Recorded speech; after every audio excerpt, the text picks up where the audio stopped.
From one ville to another, we stay on some of short track racing's larger tracks and head to the high-banked Nashville Fairgrounds in the 6th round of just 9 this National Tour season.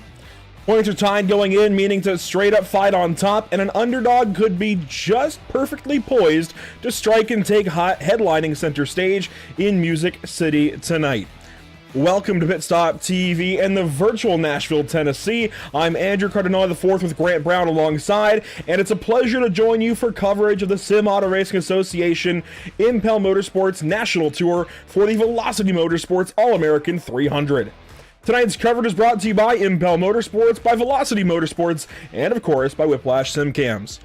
Grant, I know you literally just walked into the virtual broadcast booth this evening, but you know the drill. Super late models, Nashville Fairgrounds Speedway, 300 laps on the card this evening. This is, as Matt Rolfe confirmed with me earlier today, the longest short track race SARA has ever scheduled. 177 miles. This is going to wear on these guys tonight. Absolutely. 300 laps around a very old, bumpy, high bank racetrack. It's definitely going to take a toll on drivers. You know, it is sim racing, but the arms do get tired. Got some younger guys running. Maybe they don't have the stamina some of these older guys that have been running for 2+ decades on the sim have. It's going to be interesting to see what develops as the race goes on. And we've got just the best here, of course, for this field this evening. We did have 31 cars show up to qualifying last night, and all 31 are starting. The limit is usually 30 for SARA races, but of course, you don't want to send just one car home. We see that limit kind of be moved around a little bit every once in a while. I think that's the right call. With 31 cars showing up, definitely start all 31, even 32. At 33, maybe the lines start to blur a little bit. But let's take a look at the point standings coming into this evening. This is the right graphic. This is this week. The other one was last week. This is this week. Cole Cabry on top, but tied with Alex McCullum, and you could put them in, interchangeable spots, first and second. But these two on top of the series right now.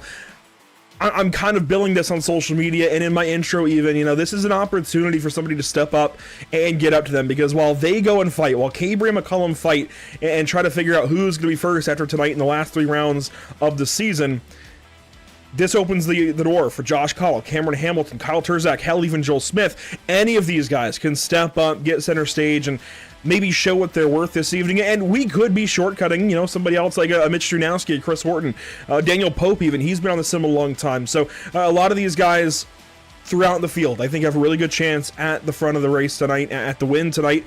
I do believe, I think I saw...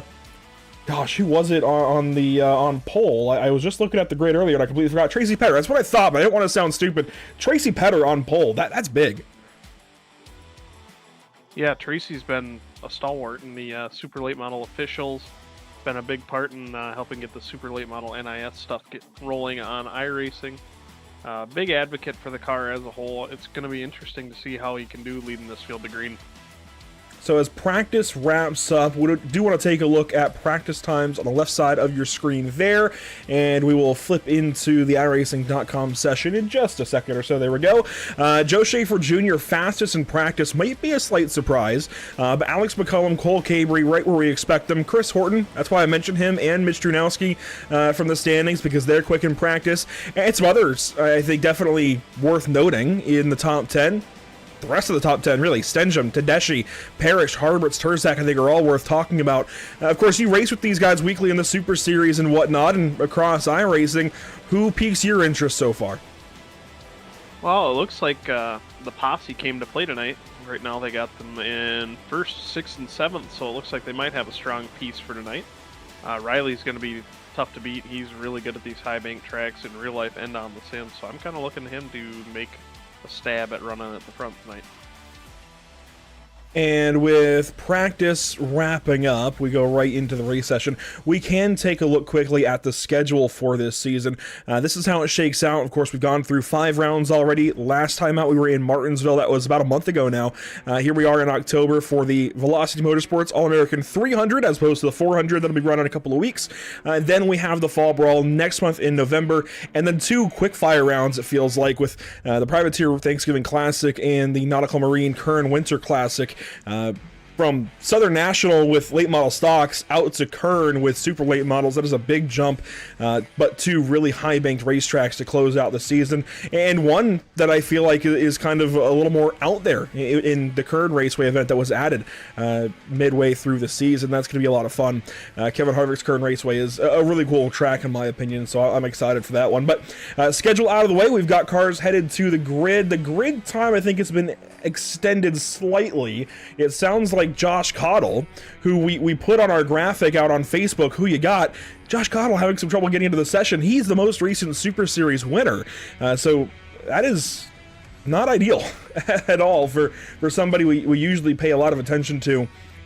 In fact, I'm looking through the grid, and of course we'll run down through it. He's starting 6th, as long as he can get into the session and whatnot. But let's go down through it. Your lucky performance starting grid. First up, Tracy Petter, as we mentioned, first place here in qualifying and whatnot, put himself straight in the show. That is a really, really cool thing to see. He's not gridded up just yet, maybe making some last minute changes, who knows, but Kyle Turzak is on the grid. He will start from 2nd. Alex McCullum from 3rd, right where we expect him, alongside a BMP teammate. That's Kendall Tucker in row 2, Joe Schaefer Jr., Josh Cottle row 3, Kyle Meyer, and it'll be Cole Caber on the outside of row number 4. Some big names up front, those two both from the shop, Mitch Drunowski and Riley Stenjum there in row 5. Row 6 is going to be BMP owner Jacob Harberts with Trevor Edwards, one of the shop guys, on his outside. Row 7's looking like Dallas Pataska, kind of a journeyman, rolls around on his own with Steele Langford, one of the newest members of the posse. Row 8 is going to be Chris Horton and Spencer Dickinson, a couple of teammates there as well. Row 9 will be Canadian Parker Traves and Keith Jeffrey.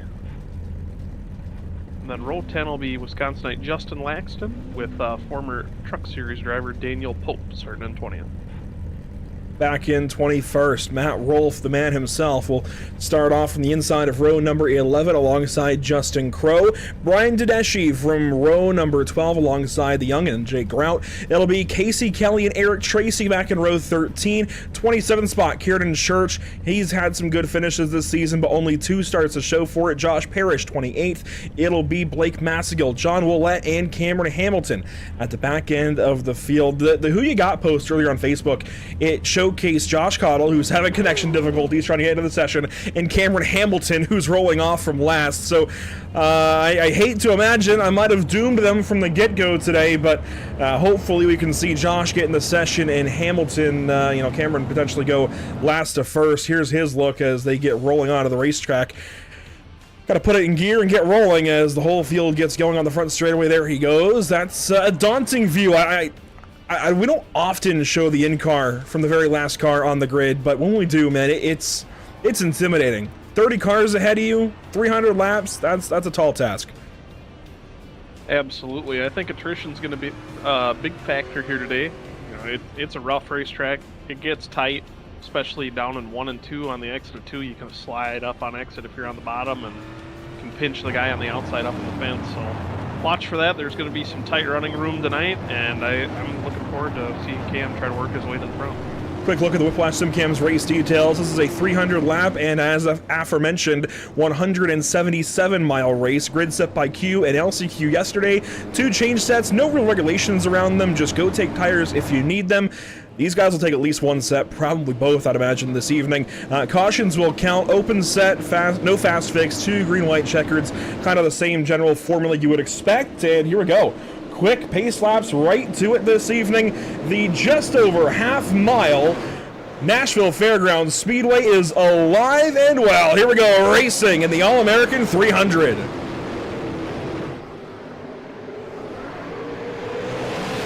Tracy Fetter there working the bottom, getting to an early lead, clear of the guys on the outside. Looks like the inside's going to kind of pick up some speed compared to the top rather quickly. You're going to see a lot of guys fighting to get to the bottom as new tires happen. First lap complete already. Alex McCullum down to the inside. He's on the inside of Tracy Petter. Kendall Tucker going to follow suit on the bottom lane there. Joe Schaefer Jr. gets down low as well, but change for the race lead. That is Alex McCullum to the point here at Nashville on just lap number 2. Yeah, McCullum definitely wasting no time. Wants to get out and lead as many laps as possible with that championship on the line. Only a few rounds to go. And of course, there's a drop week or two to smooth things out for guys who have bad nights or miss a couple of weeks. But you've got to be on it at this point in the season. There is no letting up. So Cole Cabrey starting deeper in the field. He's got his work cut out for him. He needs to be up there. He cannot let the one car get out of his sight. He's doing a good job so far, already up to 5th.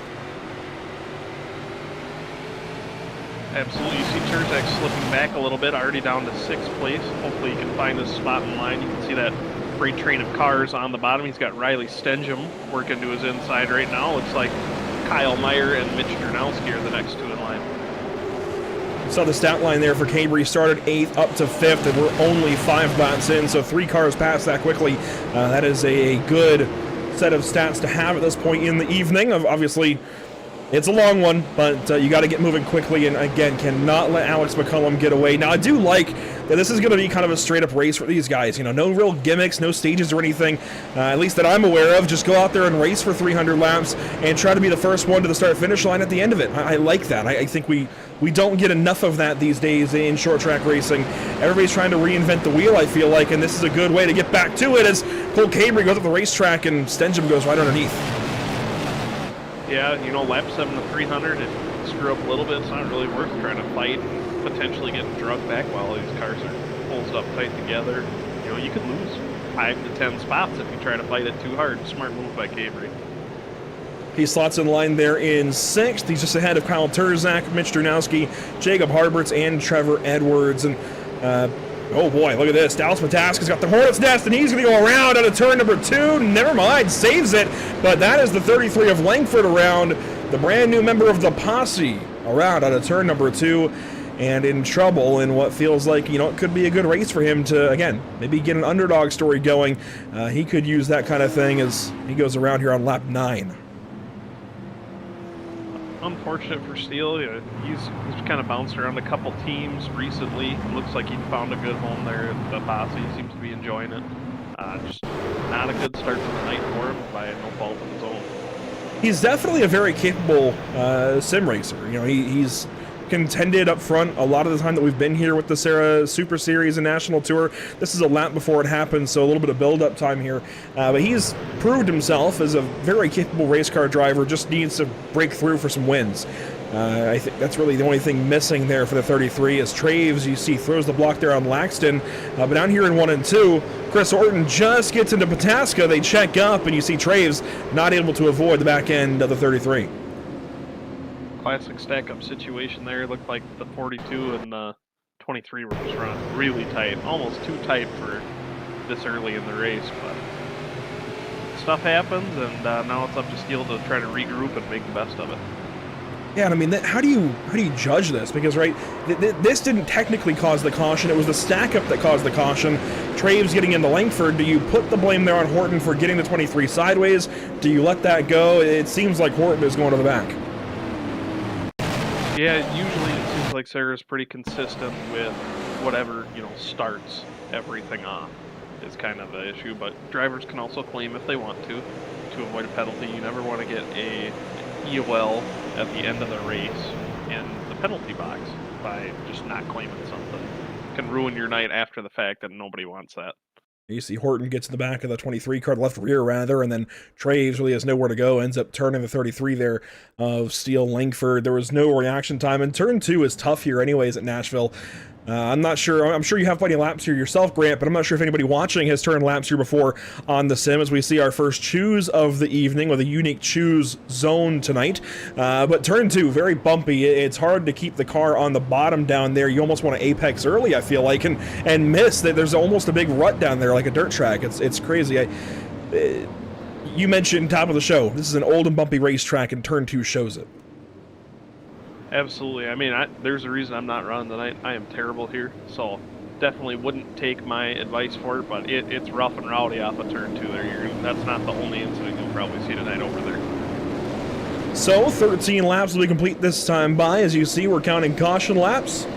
Alex McCullum going to lead us back to the restart zone. There we go, racing again. It's McCullum and Petter, your front row. After the choose, Tucker and Schaefer, row 2. Tucker wasting no time following the EMP teammate of Alex McCullum, trying to get clear there on the bottom. Looks like he will. Got Cole Cavery set to follow. Petter's going to probably lose a lot of spots here. Yeah, Petter on that top line moving backwards. Cavery up to third very quickly. So while he went backwards a little bit at the back end of that initial run, he's gone forwards here on the restart. And you know, I would expect we have a fair amount of cautions to go through this evening. I doubt we get, you know, overwhelmingly green flag racing, but you never know. This racetrack, you simply don't know what it's going to produce until you're watching it unfold. It's a really tough, tricky place to get around, but if we do get long green flag runs, these restarts become that much more important. Absolutely, and I think as the track increases in temperature too, you're going to see some guys start to move around, searching for grip. Looks like we're about 91 degrees on the track temp right now. Once it gets to about 100, 103, you're going to see guys moving up a group for sure, and they're going to make that outside lane their new home. We are pretty early in the day. I noticed in practice the sim time was up, you know, around noon. It was very early in the day as opposed to, you know, a night race or something. So definitely a lot of heat in the racetrack compared to what it could be. We're not under the lights right now, and I doubt we will be. Even by the end of this race, we'll race through the afternoon as there's a caution for Jake Grout and Casey Kelly on the back straightaway, and that will halt us here for the second time this evening. Looks like a brand new 49 car there for Grout. Kelly sporting his usual colors. Doesn't look like too much damage there. Maybe a little bit on the right front. Let's see what happens. We'll go back. This is entering 3 and 4 the previous time around. Racing with Cameron Hamilton, again, who started at the very back of the field. Grout is that white and red 49 car. Kelly is the car behind him, and look at that, turn 2. Grout gets loose. Kelly with nowhere to go, just gets in his door. Unfortunate for Kelly. Looks like Grout kind of caught the apron a little bit and upset the car. When you do that here and then it unloads, you're going to watch it just, it's like it hits a skating rink right there. It's around it goes, and there's not much the driver can do but just lock it down. All things considered, Casey did a good job of locking it down. Did get into the door there of the 49 car. Honestly, I'm more concerned about Kelly's nose than I am about Jake's door. That's definitely more worrying that Kelly takes on that front contact like that, but when he pulls away, I didn't see much damage to his car either. We'll give it a second here. Yeah, I think he's going to just skate away without too much issue. Looks good for my house. I say he keeps driving it, and I think he'll be all right. Did see a couple of pit stops under the last caution, a couple more here under this one. Keith Jeffrey did take to the pit lane briefly. Only spent 7.2 seconds in the box. Casey Kelly also spent some time in the work area. Did I just see Josh Cottle getting the wave around there? I was just going to say, we do have a Josh Cottle here this evening. He did finally make it in. Problem is, he is currently 10 laps down. Now, there's a lot of time to get him back into it, but that means he needs at least 10 cautions if Matt's willing to give him a wave around each time. I don't know that they'll be able to give him 2 for any of these cautions, and that starts to get a little, you know, questionable. How much do you want to help a guy who, you know, well, I guess how much do you want to help a guy versus not helping others, I suppose. The big thing that'll help Josh right now is short runs, cautions off, which is what we don't want, obviously. We want to see green flag racing, but for Josh, that's going to be the best thing. He does have to be the top running car that is a lap or multiple laps down in order to get the wave around. So if somebody is 1 lap down to his 10, they're going to get it before he does. We'll work up to lap number 23 here. Alex McCullum, your front restarter alongside Cole Cavery. So back around to the restart zone, tied for the points lead. Here they are on row number 1. McCullum and Cavery back to the restart, back racing here at Nashville. It's the best I've seen anybody hold on through 1 and 2 so far tonight. Let's see if Cavery can maybe work that outside to his advantage. So far, Cavery is holding really tough on the outside. That already makes me wonder if the shop boys tuned their cars to run on the outside lane. Cavery made some contact there with McCullum off of turn 4. They keep it straight, keep it rolling, but this is the best outside charge we've seen through these opening 23, 24 laps. You can see Kendall Tucker there right behind this front pair, kind of searching which way do I go, who's going to move. Oh, some netcode, I think, in the middle of the corner. That moves the 54 up the racetrack. That's just part of online racing that you've got to deal with. It's really tough to run that close side by side, especially on these higher banked racetracks. Of course, we've all lived it and experienced it as Caber gets the wall there off of 4. If you're an avid sim racer, especially on iRacing, you just know higher lateral Gs like this, you know, higher speed through higher banks, you're going to have that. Unfortunately, it's part of it. Absolutely, it's the same as in real life when you get that arrow loose when a car's stuck up underneath you. Sometimes, you know, they don't touch you, but it might move you up the track a little bit there. Cabry's car seemed like it was rotating really early into 1. Harberts, I think, got into him just briefly. Now Drunowski looks to the inside of the 54 car, and this great restart is turning into a massive slide for Cole. That's not clear. Mitch is still down there. Cole wanted to cut him off, couldn't do it. Still side by side. This is for 5th. Now Drunowski has to settle for it, and Cabry gets clear. Yeah, Cabry got a good run there. Mitch is not one to kind of roll over and give the spot easy. Big modified guy, very much a bump and grind type of fellow. You're going to see him maybe use the bumper a little bit to get his way to the front, but ever so slightly. Justin Laxton moving forward tonight, started 19th, up inside the top 10 right now. I don't know if he used the choose to get these spots or what, but he seems like he's holding his own, racing here with Joe Schaefer, who was fastest in warm-up. That 53 car, it's working right now. Laxton is one of those guys that he'll have a quiet night, but he'll be very stout. He's using some real-life late model experience, runs all around in Wisconsin. I think you'll see him maybe sneak top 15, maybe even a top 10 if things go his way today. I feel like you can be happy with anywhere in the top half of this kind of field. Again, this is one of the best fields you'll find anywhere in short track racing on the sim. Always is with the SARA Super Series or National Tour. So to go anywhere top half of the field in this kind of race is an accomplishment in and of itself. Absolutely. Don't quote me on it. I had heard the other day that if you have over a 3,000 I rating, you're in the top 1 percentile or so of drivers on the oval side of the service. You'd be hard-pressed to find somebody under about 5,000 in this league. Maybe a couple 4,000 I rating guys, but for the most part, you're dealing with guys that are in the top 0.2, 0.3% of all of the iRacing oval side. I don't have a great way to show it. But the lowest I'm seeing is in the 4,000s. Actually, I do see 1,300. That's Eric Tracy. And 1,2800. That is Kieran Church. Otherwise, that holds a lot of water. There's a lot of 5, 6, 7K. Even some 8,000s in here. And I might even be overlooking a 9 somewhere. But we've got some really talented race car drivers, especially for the short track side of the sim. This is a really talented field every single week with the Sim Auto Racing Association. Here we go, though. Battle for what is the 6th position. Drunowski and Stenjum, a couple of drivers we mentioned that might have a good night here tonight. They've been up front so far. They're racing for position number 6. See Stenjum kind of going back to fundamentals there. Higher entry than the car in front of him. Lower exit, try to get that run. You're going to see him dip to the inside here. Great battle here. There's some mix-ups further back, but this kind of outranks it right now. Drunowski hangs on for the time being. This is where everything's happening. Look at this. 2 wide, 3 rows deep. You've got Brian Tedeschi on the inside at Dallas Pataska. They've each been around for a hot minute here on iRacing. You've got Steele Langford on the inside of Cameron Hamilton, and then looks like, who is that right behind? That's Blake Massengill on the inside of Chris Horton with Justin Crow, John Willett, Spencer Dickinson, Matt Rolfe all trailing. I want to talk about impressive. Cam Hamilton started 31st. He's up 13 spots so far, and we're not even to lap 40.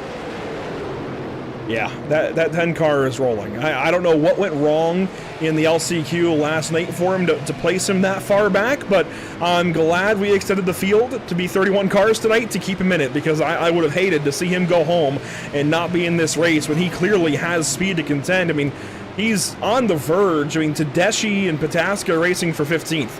So if he can clear these 2 cars ahead of him, that would put him in the top half of the field. We're only now 39 laps in. And I think he's going to get there, and I think he's going to do much better than that. Cam's one of those guys that the longer the race is, the further you're going to see him climb. Just has an insane amount of endurance when it comes to the sim. I honestly think he's easily going to be our hard charger tonight. Maybe top 5, top 10. Help have a good point tonight. He does allow Langford to go by on the inside there. Langford now on the inside of Pataska. And of course, that means Horton fills the gap down low underneath Hamilton. But that's how it goes sometimes. You just got to, sometimes you have to let positions go to gain more positions down the road. Now they get nearly 3 wide with Hamilton and Pataska on the outside. I think that was Massengill poking his nose down low. Thankfully, he backed out. Yeah, that could have gotten messy there. Things get real tight off the turn, too. Looks like Cam's definitely not trying to waste any time, though, with how hard you can push these super late model tires. It's really just qualifying laps every single lap. Don't slip the right rear tire and go as hard as you can. This is a look at some of the midfield battles. Love checking in around the field, but we have some stuff heating up front as well. Tracy Petter, Riley Stenjum, they have swapped spots. Stenjum falls back. Cabry, by the way, has fallen back behind Mitch Drunowski. So Cabry outside of the top 5 now. Drunowski moving up as Stenjum comes under fire from the 6 of Schaefer. Look at Edwards. Trevor Edwards down to the inside of Joe Schaefer Jr. This could be a nice little battle for 9th. Absolutely. 2 veterans of the Sim Auto Racing Association. I think both have been around probably a decade or longer at this point. A lot of wins between the two, a lot of experience, and most importantly, a lot of laps around the Nashville Fairgrounds.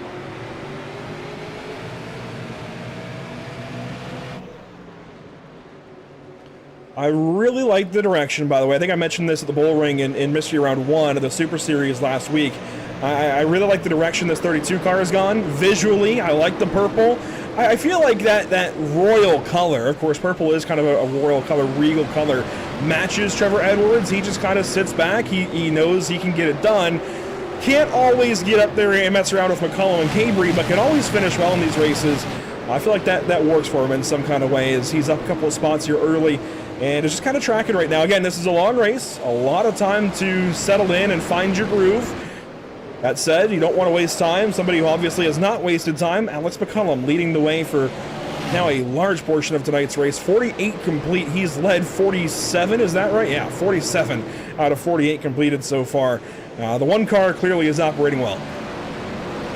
Yeah, Alex is one of those guys that no matter the track, no matter the car, he's definitely going to have a run at the win. So, not really surprising. I'm hoping to see a couple of the young bucks here, like Turzak, Tucker. Yeah, I guess those two are all that we have in the top 10. Everyone else has been around for a hot minute or so. So maybe these 2 young guys can get it done here and maybe put some pressure on Alex. These guys are starting to run down the final car on the lead lap. That is going to be Jake Grout. He is back here in the 30th spot, some 12 and a half seconds behind the race leaders. And in a, 17-second lap, that is only 5 seconds from going a lap down, if not less. So Grout has got some work to do. I think he might be fighting some ill-handling results of that incident we saw earlier. I think as well, the car just not to his liking. I think that's fair to say. As Keith Jeffrey has just gone, well, he was slower than the rest of the cars for a second, but he is the next car ahead. He's 29th, so each of these 2 cars in kind of equal trouble of going a lap down right now. Yeah, it looks like Grout might have had some damage right on that left front bumper corner where it meets up with the front fender. I don't know if that would really make it as bad as it seems. I think he might be a little frustrated. Definitely driving a unique line around this place right now. Just not his night so far at all. Edwards and Laxton had a moment there off of turn 4. Laxton now falls back to Traves. I've recently been rather critical of Parker Traves, or at least his recent results. And I don't mean that to I don't even mean that to be critical of him. He's a great race car driver, certainly can contend for wins here in the SARA Super Series and National Tour, but recently he simply hasn't. It's not necessarily been his fault. He's had a lot of bad luck. A lot of different racetracks we've gone to. I can recall several accounts, honestly, where we're 20 laps in and he's already in the pit lane just waiting the race out and disconnecting soon thereafter because something has gone wrong. His car already has damage and he doesn't find it worth it to continue on. This so far, I'm going to knock on wood. I don't usually do that, but I'll knock on wood for me. He's up to 11th place, as you saw. I can't say how the next 240 laps are going to go, but it's not so bad so far. Honestly, I think this might be the most laps he's completed all season in a race. Yeah. Maybe even combined. He's usually out, like you said, before lap 20. It seems like a pop rivet falls out and he's ready to park the thing. doesn't like to waste his time. If he gets caught up in something, he'd rather just end it right there. Well, he gets into the top 10 now, passing Trevor Edwards and keeping Justin Laxton behind him. So Traves moves forward into the top third of race cars here this evening. There has now been a more than 1 second separation for the race lead. While Terzak is sliding back to the front bumper of Kendall Tucker, that car is still fast, and what he credited for his speed earlier in the week was peanut butter. I'm not lying. Do tell. You have to be there, I guess, in the Spencer Dickinson fan club Discord to know what I'm talking about. He credited peanut butter. I wish I had more notes. He didn't really offer any. He just 2 words. And hey, if that's what gets it done, that's what gets it done. He's a little bit loose. I guess it's creamy peanut butter, not chunky, because that was not ideal off of turn 4. Here comes Tucker to the inside. Tucker just hangs on. This is a great little battle for second. Here comes Harberts. Yeah, Terzak might need to put a little peanut butter on the tires there, get some grip out of them. But got a pair of BMP cars battling for third side by side now as a result. Looks like Mitch Dranowski's just kind of waiting in the wings, quietly sneaking his way into the top 5. If you're these 2 teammates, how hard do you fight? I mean, ideally you want to settle it out pretty quickly. If Jacob feels like he's faster, you want to try and swap him maybe with Kendall. Definitely don't want to waste time side by side. I'm glad they got back single file, at least for their sake, rather quickly, because Dranowski was breathing down their necks and Terzak started to get away. Well, the way you got to look at it too is Harberts and McCollum are kind of the 2 setup builders over there at BMP. So Kendall runs the setups, but you know, I think definitely on the pecking order, I think Jacob would probably take a little bit more priority, so he'd probably have to just let him go this early on. Alex McCollum breathing down and getting closer to lap traffic, but this is a nice little battle for 4th now. Dranowski peeks to the inside there through 3 and 4. You think that was a real attempt, or is that just kind of trying to get in Jacob's mirror? I think that's more so of a, hey, I'm here. If you mess up, I'm going. As you can see him sneak down there, looks like maybe even a little bit of correction. He might be fighting an ill-handling race car there on entry to the corner. He wouldn't be the only one. Cabry falling back now to Tracy Petter. Petter on the inside, of course, started this race from pole position, lost the lead pretty quickly. But the 79 car is still very capable, but we're starting to see, I think, what these guys maybe planned on is a little more green flag racing than even I was expecting. I have not been privy to many green flag races at Nashville, I'll be honest, whether it's been in the real world or virtual. I just feel like this racetrack produces cautions because of how hard it is to get around. But we are starting to see the track open up. And if we look back to the Cody Williams design weather conditions, that track temp has gone up 6 degrees since we last talked about it. Contact there, Petter. Jans gets into Cabry. What a drift. My goodness. Mega save by the 54 there. Going to cost him half a dozen spots by the time it's all said and done. And he's going to have an angry right rear tire. But that could have been way worse for the 54. Yeah, these walls are not forgiving. They aren't soft walls in any way. I mean, of course, we have safety barriers across the NASCAR landscape. We have the foam soft walls at Toledo, which is not yet on iRacing, but it's just concrete here at Nashville. So that would not have been a fun trip for him to take there into the outside wall. This is a lap prior, so we'll see it kind of form up. I mean, they were going back and forth. One was gaining, one was losing. It seemed like that was switching every corner. Yeah, it looks like he can really run the top side in 3 and 4 to his advantage. Petter on the bottom, not quite as strong in 3 and 4, but definitely had something to show for it in 1 and 2. It looks like Petter just kind of came up a little bit and gave him a little tap, and it was enough. Wow, that's a handful. Glad we got the in-car view just in time there in that replay, because that was definitely a handful for Cole. And when we talk about points, of course there are drop rounds, but you don't want to be 11th right now and losing control of the race car there in turn 2. Again, a really good catch there for Cole Cabry, but clearly he has cooked those tires. I wonder, if we get a caution here anywhere near lap 100, I would have to expect him to come in for tires, right?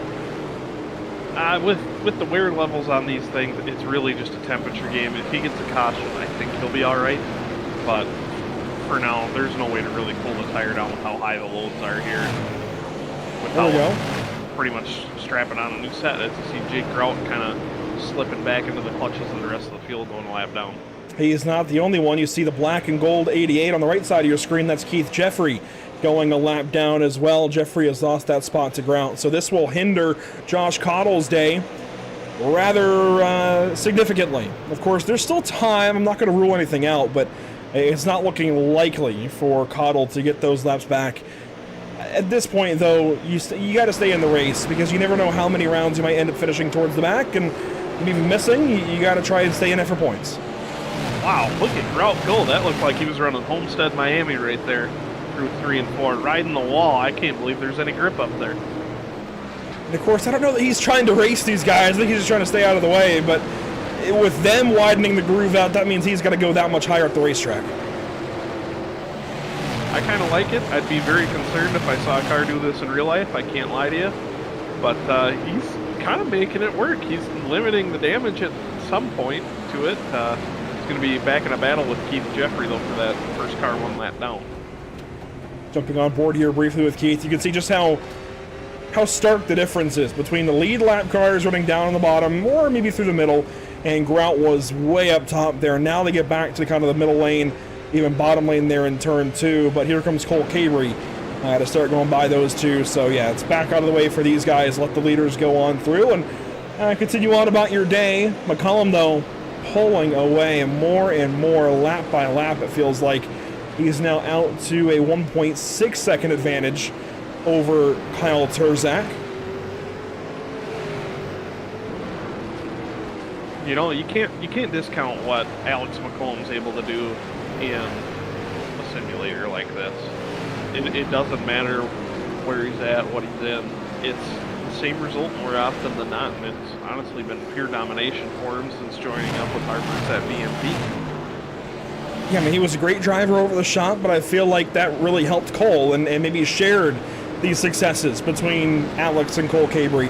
Now, of course, he's gone through that little stint where he was on his own as Alex McCollum Race Cars. Now he's joined the efforts with BMP, and while he was good on his own, I feel like he's become a lot better with the help of Jacob Harberts and everybody else over there at that organization. So, first it was just him joining CFM, then they split off into BMP. Whatever is working right now is maybe what they need to consider long-term, because it is astounding what he's been able to do. Now, I will say in the Super Series, I don't think he's gotten a win, or maybe he did. Anyways, it wasn't the greatest round for him at Las Vegas. Maybe a step in the wrong direction there, but that's a lot of circumstance. That isn't indicative of the speed the one car has. If you let him just go run, like has happened so far tonight, you can see the results. He just drives away and is in his own class all night long. The Champ Car Endurance Series, kind of amateur sports car racing, has their own class for cars and drivers like this. It's called EC. We need to consider that here for the one car. Potentially we might have to, but you look at the BMP cars, first, third, fourth. So it's not just helping him. I mean, you got a guy like Kendall Tucker, who's notoriously a dirt guy, coming in, making Super Series for the first time this season, dabbling in some National Tour events. By no means should he be running as well as he is. I don't think anybody expected it. Awesome to see, and I think they're proving just how strong their program is. I will say a lot of the dirt guys that were or are over at CFM, and even if they branch off to different things, they tend to do pretty solid in asphalt. I can think of Scott Fritz and Matthew Selby, who step into the asphalt side over in the BRB Racing League that we cover on Tuesdays, and they have been a lot of fun to watch. They did have some run-ins this past week at Nashville Super Speedway, but they were also up front contending to have those run-ins. They were at the front of the field when those issues happened, so it's interesting how a lot of the dirt guys can make that conversion. It's seldom that you see it go the other direction from asphalt to dirt, but dirt to asphalt seems to work. I mean, Kyle Larson, Christopher Bell, Tyler Reddick, the list goes on. Yeah, it's pretty cool to see. These dirt guys just have a heightened sense, I think, is the best way to describe it, of what the car needs, how the tires are in the track, and just really how to push the car to the absolute limit. The next car looking at going a lap down is the Velocity Motorsports number 22 of Kiernan Church. Not a great day at the moment, but he's had good runs earlier this season. He's only got 2 starts. And if we were to go back to the point standings, I won't put it up now because it's green flag. We got battles actually with Tucker and Harberts. But Kiernan comes in the top 24 in the standings on just 2 starts this season. That's decently impressive. He's ahead of guys that have, 3, 4, 5 starts out of the 5 races. So that's a solid effort so far from Kiernan. Maybe just a bit of a detour here this evening, heading the wrong direction a little bit. Also, Petter has gotten to the top 5. He has passed Drunowski. Yeah, where did Tracy Petter come from? I feel like we were just looking at him back in about 10, like 20 laps ago, and now he's already in the top 5 again. You see 2nd through 4th right in front of his windshield right there. I think he might be moving on up. It's interesting, we haven't seen this kind of a long green flag run in a hot minute. We saw a couple of decent runs at Martinsville last round here in the National Tour, but we don't see runs this long usually in the Super Series. I mean, the Super Series races are only 100 to 125 laps usually, so a race here probably would be right around that 100 mark. We've gone the last, 80 laps, 70 laps green. Like that's a solid portion, and we're seeing guys who have longer run cars start to come alive. We're seeing comers and goers right now more than we usually would. And that's my favorite thing too about these long races is you get a lot of guys who maybe necessarily don't have the short run out of the box speed, but they're able to keep the car under control, keep the fenders on it, and just quietly move up, and it's a nice, pleasant surprise, for me anyways. And to the inside of Jacob Harberts, Tracy Petter got there for a moment. Falls back a little bit there on the front straightaway, and you see now they're starting to lap that 22 of Church. Josh Parrish is next up on the chopping block to go a lap down.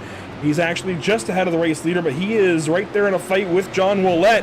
This could slow Alex down a little bit. Willett has some right front damage, as there goes the one of McCullum around the 8 car. Now McCullum looks up at Parrish. There's a lot going on this racetrack right now as we approach lap 100. Looks like we have a couple of lap cars fighting in front of the leader actually right now, which is going to help close up the gap between Terzak and McCullum. Pataska has fallen all the way back here. He's about to go a lap down. He's 25th all of a sudden. Parrish just hanging on in 26th, but not for much longer. That one is going to find a way by. This has just got to be infuriating for the one car. So much hard work. He's already lost 0.3 of a second with these 2 battling in front of him. But it's part of it. If you do get green like this, it's going to happen. The only hope for Alex has to be that, these lap cars pose a problem for the other leaders. It's not likely they will. We talk about it a lot when we have longer green runs in oval racing like this. You tend to fight the leader a lot harder than second, and it seems like an exponential drop from how hard you fight first down through the field, 2nd, 3rd, and 4th. Terzak, though, did get up into the chunky stuff. He got the wall there off of turn 2, so that helps Alex a little bit. And he falls back to Kendall Tucker slightly. It's just part of it. It's long run, short track racing. Luckily for Terzak, car is the same color as the wall, so maybe nobody will notice. Luckily the cameras caught it with this great camera pack you've got going on tonight. But looks like we got another battle for 3rd between the teammates. They just can't seem to get away from each other. I almost want to call this battle for 4th because I feel like Drunowski is doing more harm to Harberts. Yeah, there we go. Drunowski on the outside gets his nose ahead of Jacob Harberts on the back straightaway. The outside lane, I think on restarts you want the bottom, but the outside seems like it's a whole lot better once you get to running. You're seeing cars around 3 to 4 different lines now on entry 1. You can see that the heat in the track there. It's kind of stagnated, 97 degrees, but it's just enough with the sun where it is that we're seeing, as you can see here, we're 3 wide. Oh, John Willett, great job backing out. Stengen might have hit him if he didn't. That was a heads-up move there from the 8 car to get the heck out of the way. And it's nothing these lap cars are doing wrong. They're trying to run their race too. They just happen to be a bit slower. And these lead lap cars are coming by, and they're having their battles 2, 3 wide. It's tough. You run out of racing room sometimes. We've nearly seen some contact already as these leaders try to go on through. McCullum now going to work on Matt Rolfe, and this is not where I would expect to see Matt on a long run, honestly. It seems like long runs tend to go his way. This has gone the opposite direction for him tonight. He is 24th. Yep, you see race sponsor Eric Tracy right in front of him as well, also about to go a lap down. Things just not quite going their way that they'd like it to for the 0 and the 67. And it looks like the next one up the road isn't much further up the road, and that would be Spencer Dickinson. There's a look at the Velocity Motorsports 67 of Eric Tracy. He and Kieran Church, I think, are probably optimistic coming into the evening, but so far it's kind of beating them down a little bit. All they need, though, is a caution to get them back in this race, as Tracy actually blinks there for a moment. That's all it takes sometimes, is a caution or two to get you back into things. Of course, if we got a yellow now, it would be tricky to see too many wave arounds because of how long we've gone green, but it would be possible. We could see some if the leaders pitted and some of these lap cars didn't, so you know, we could have an influx of cars come back around the pace car, who knows. At any point in time, we could have a yellow. We've been seeing the fighting back here in the rest of the top 10 alone. It's getting crazy.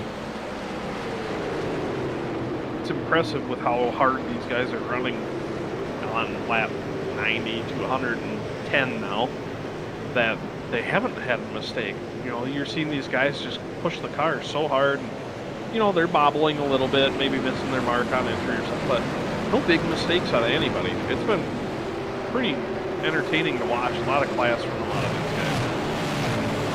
guys. Again, it goes to the quality of the field. I'm going to have to work with ATVO and see if we can get a proper strength of field graphic working. We tried it a couple of years back when we were covering a lot more official racing, but maybe we're going to have to try that again, as McCullum has gotten hung up behind the 0 of Rolf. That gap now between first and second is suddenly down under 1 second. Very quickly, it shrunk.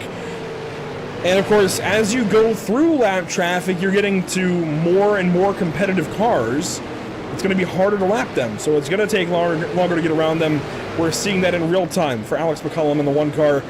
It took a while to get by Matt Rolfe. Now it's going to take a while to get up to and past the 67 of Eric Tracy. The good news for Alex, I suppose, is that the next car ahead of that is the 88 of Jeffrey, who he's already lapped once. Yep, I don't think Keith is going to put up too much of a fight here. Maybe with the 67 here, but as soon as Alex gets to him, he'll probably just roll over and let him by. Once you go 2 laps down, your day's kind of done when it's long green flag runs. Just maybe try to keep up with the attrition, log laps, do what you can to come home with a respectable finish. We've got the peanut butter. Where's the jelly? Terzak moving forward. He's looking for it. He is hunting right now, trying to get through this lap traffic. Looks to the inside of Rolf. Matt lets him have it. Keith Jeffrey lets him go. This is what I was talking about. Lap traffic is going to fight the leader a lot harder because, of course, they want to stay on the lead lap. Once they lose that lap, they tend to kind of roll over, again, more and more easily as deeper cars come up to them. It seems like it's an exponential fall off of how hard they want to fight. Absolutely, and you're seeing, too, as well, in the comparison between the two driving styles of the one car and the 15.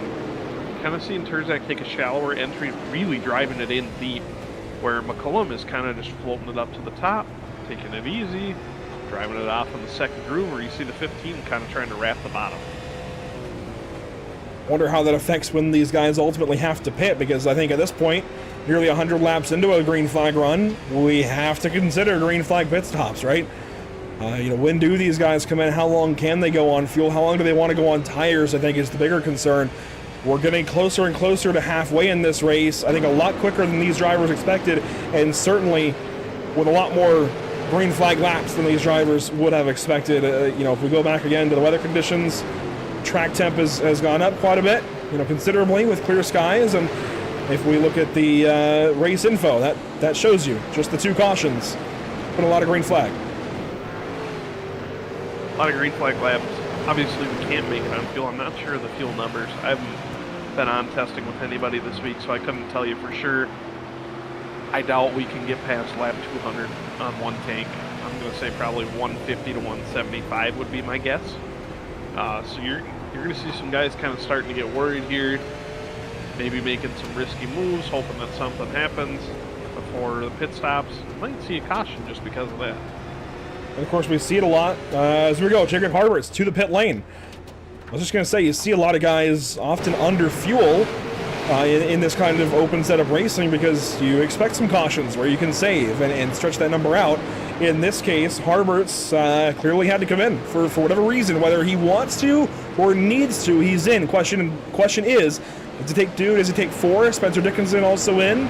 I would imagine if you can take 2, you probably want to. But Harbert's is still waiting. The left side has not been jacked up. It seems like a 2-tire stop, but he's waiting an awful long time for fuel, and now our race leader has come in. So the trick with these cars, you only ever want to put on the right side tires. It makes the car faster, you can kind of drop the tail of it down, get some speed out of it as well. That wouldn't usually pass pre-race tech, but iRacing has a bug that allows it. You're going to see a lot of guys strap on just 2 tires rather than 4. But something interesting I noticed on the 80 car as he rolled by our pit camera, the rear brake rotors were glowing, and the fronts were cold in comparison. And so he's running a lot of rear brake compared to most people, which is probably putting a lot more wear on his rear tires. There goes the 1 car. Let's see, how long was the pit stop itself? 22.62 seconds. And if we flip around to Harbert's, let's see, 22.62, 22.95. That's consistent between them. But if we look at a Terzak, maybe, he's still in the pit lane. When does he pull away here? Same kind of number. So that tells me these guys must be filling the cars completely with fuel, or there's a very common number. I honestly cannot remember the last time I saw green flag pit stops in a SARA race of any kind. So this is kind of an interesting little kink we've thrown in here. There is Cole Cabry, Stenjum down and away, Tucker down and away. For Cabry, a little bit lower of a pit stop time, 21.58. Is he maybe trying to save some fuel, or did he already save some fuel? You know, that extra second is going to mean a lot on the racetrack as well. You're going to see him jump a few cars, I believe. Could also be a tactic to where, you know, you come down and top off later. You can't make it on fuel, I don't think, all the way to the end. It might be a move on his part, pray for a caution before he runs out, and all of a sudden he looks like the smartest guy in the room because he's short fuel. I'd love to know and have more solid numbers. I don't know. I mean, Dronowski is going a lot deeper. And if you're still on the racetrack, there's probably a good reason. I'd imagine you feel like you can get to halfway and try to make this a one-stop race. I wouldn't think you'd want to stay on the racetrack like this and run, I'd imagine, what'll be slower lap times if you feel like you can't go deeper. Let's see. I'm going to try and compare lap times here. So Dronowski and McCullum. Of course, McCullum just came in and took 2. Last lap, he's, 4/10 faster. That's considerable. Absolutely, and that'll lead up fast. I mean, you can see him right behind Dronowski right now. I don't know if he's 1 or 2 laps down right now, but he's about to get one of them back. He's 2 laps down. That's another really good point. Very long pit lane here compared to the racetrack, and 35 miles per hour. That's a long, slow run down the pit lane. 2 laps lost in 1 pit cycle. That's not ideal. If you don't have to do that, you certainly don't want to. You see Spencer Dickinson going high and riding the wall almost over there in the background. Kind of a quiet night for the guy right there. Home of the Spencer Dickinson fan club number 6 Dickinson chassis car. Kind of been off on his own a little bit this year. Little different strategies than some of his shop teammates, and haven't really seen it pay off yet, but he's got some crazy ideas, and one of them is going to work sooner or later. Dronowski comes in, Traves comes in. This leaves Chris Horton and Trevor Edwards on the racetrack. I do notice there are two shop drivers still running. Those are Edwards and Meyer that have not pitted yet. I wonder if there's a common strategy between them. Again, trying to get maybe to 150. I would think you'd want to overshoot at least to like 155. You want to try and cut this down the middle because we did have those cautions. But that's a lot of laps to save. And are they even saving? If we go on board here with Edwards, he is in 3rd gear. Of course, these guys run, optimize their setups to run in a certain drive gear. It's 3rd here for Edwards, it seems. Is he doing any saving? I don't think so. He's actually sputtering. He's sputtering. Here he comes. Can he even make it to the box?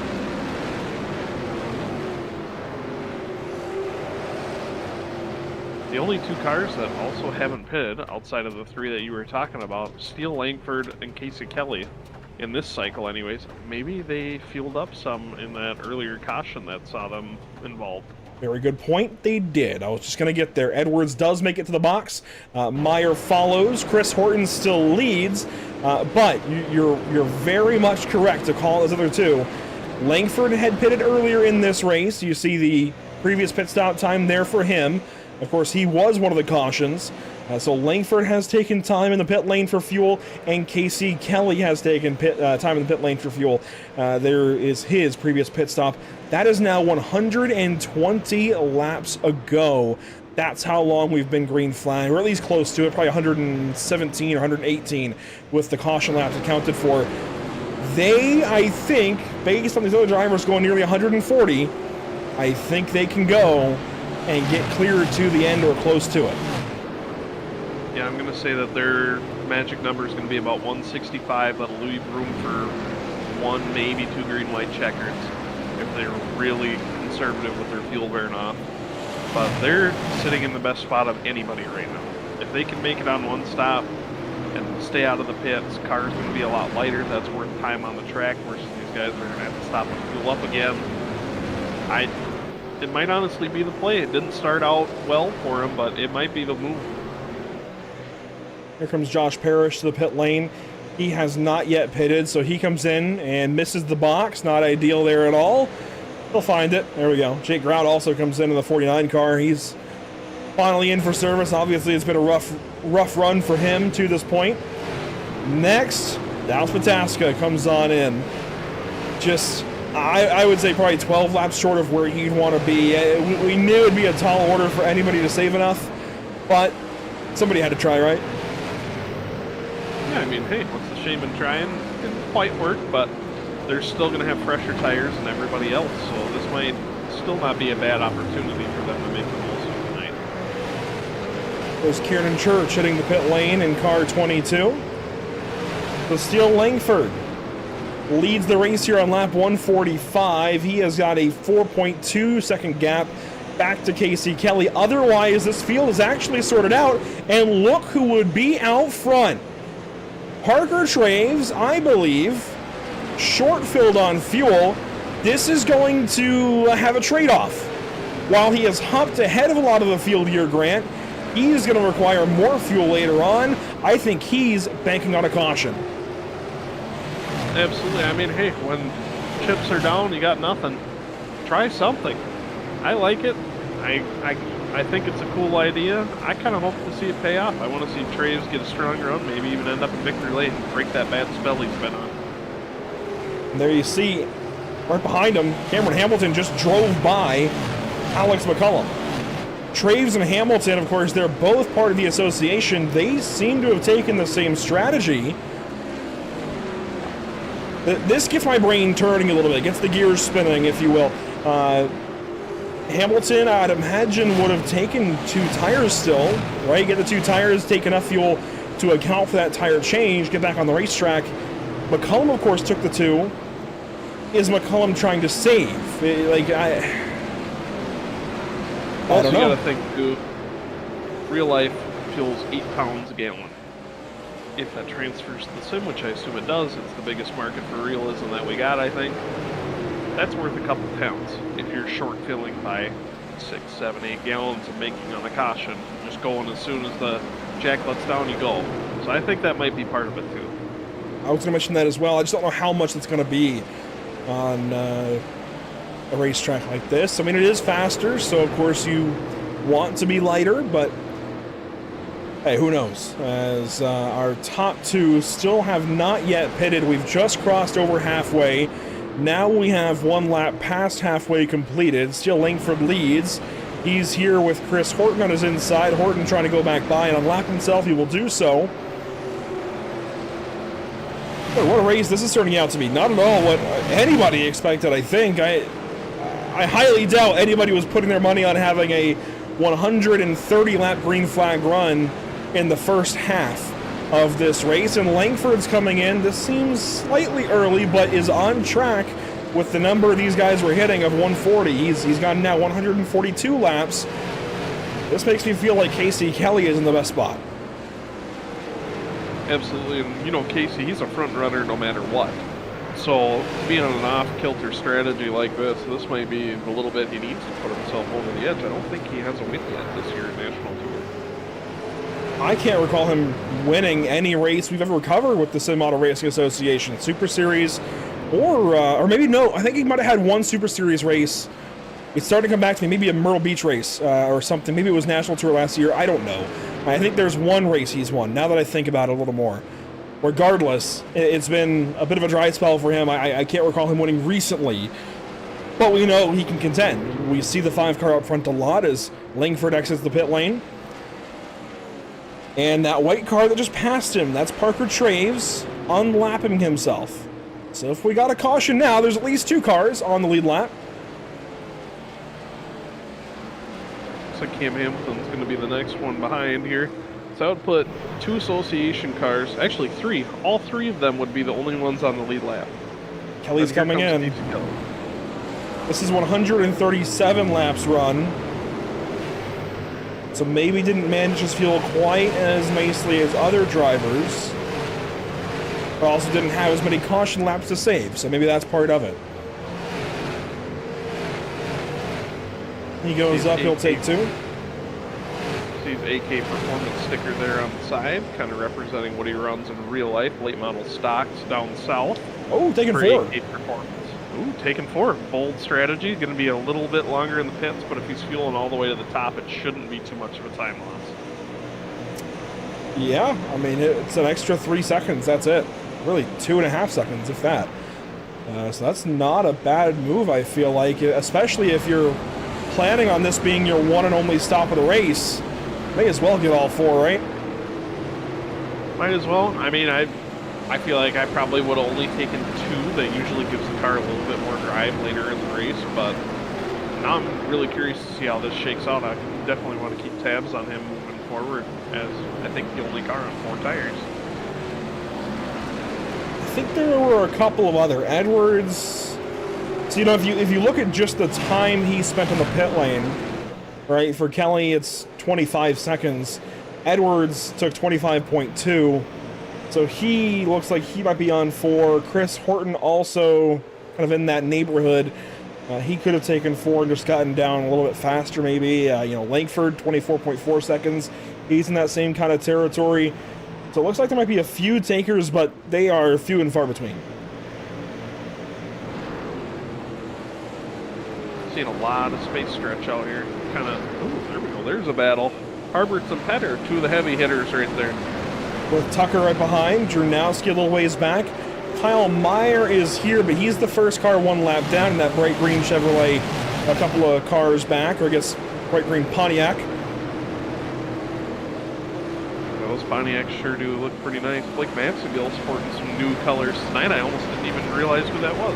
Yeah, I didn't recognize him without the orange, but I do like the way this 10 car looks here this evening. Casey Kelly going by him, of course. Kelly's got much fresher tires to the tune of 20 laps or so. More than 20 laps even. So Kelly should make some quick work. There we go. Oh. There's the crash. It's Jacob Harberts and Kendall Tucker. Teammates. Oh, that is not going to end well here. Kyle Meyer had nowhere to go. And there is significant front-end damage to the 80 car. Nothing that can't be fixed, I don't think, in this car, but that's not what you want to have. This is tail damage as well, it looks like, on the left rear, potentially. He's going to tow. Something did not feel right to him. He couldn't get it back going. That, or he just felt like that was going to be faster than waiting on cars to come by. It seems like this might have been on his own, or maybe passing. Oh, look at that. Terzak slipped up. Oh, wow. I'd like to see another view of that, honestly. I don't know if that was entirely on Terzak. It could have had something to do with the 8 car, maybe being impatient. Let's take a look. I think Terzak slipped up, but then Harberts got into him. Yeah, Terzak got loose off the center of the corner, and Harberts just got him in the rear. Petter takes a bit of a hit. I think Petter's car is going to be okay, but that is a massive slip up for Kyle Terzak, and watch it here from high above. Just gets loose. Little little loose, but man, 80 car probably should have checked up just a little bit there to keep it going. Hindsight's 20/20, but no, looks like his night might be done because of it. If we go back to the 80 car here with his in-car view, we'll even go to driver's IPOV.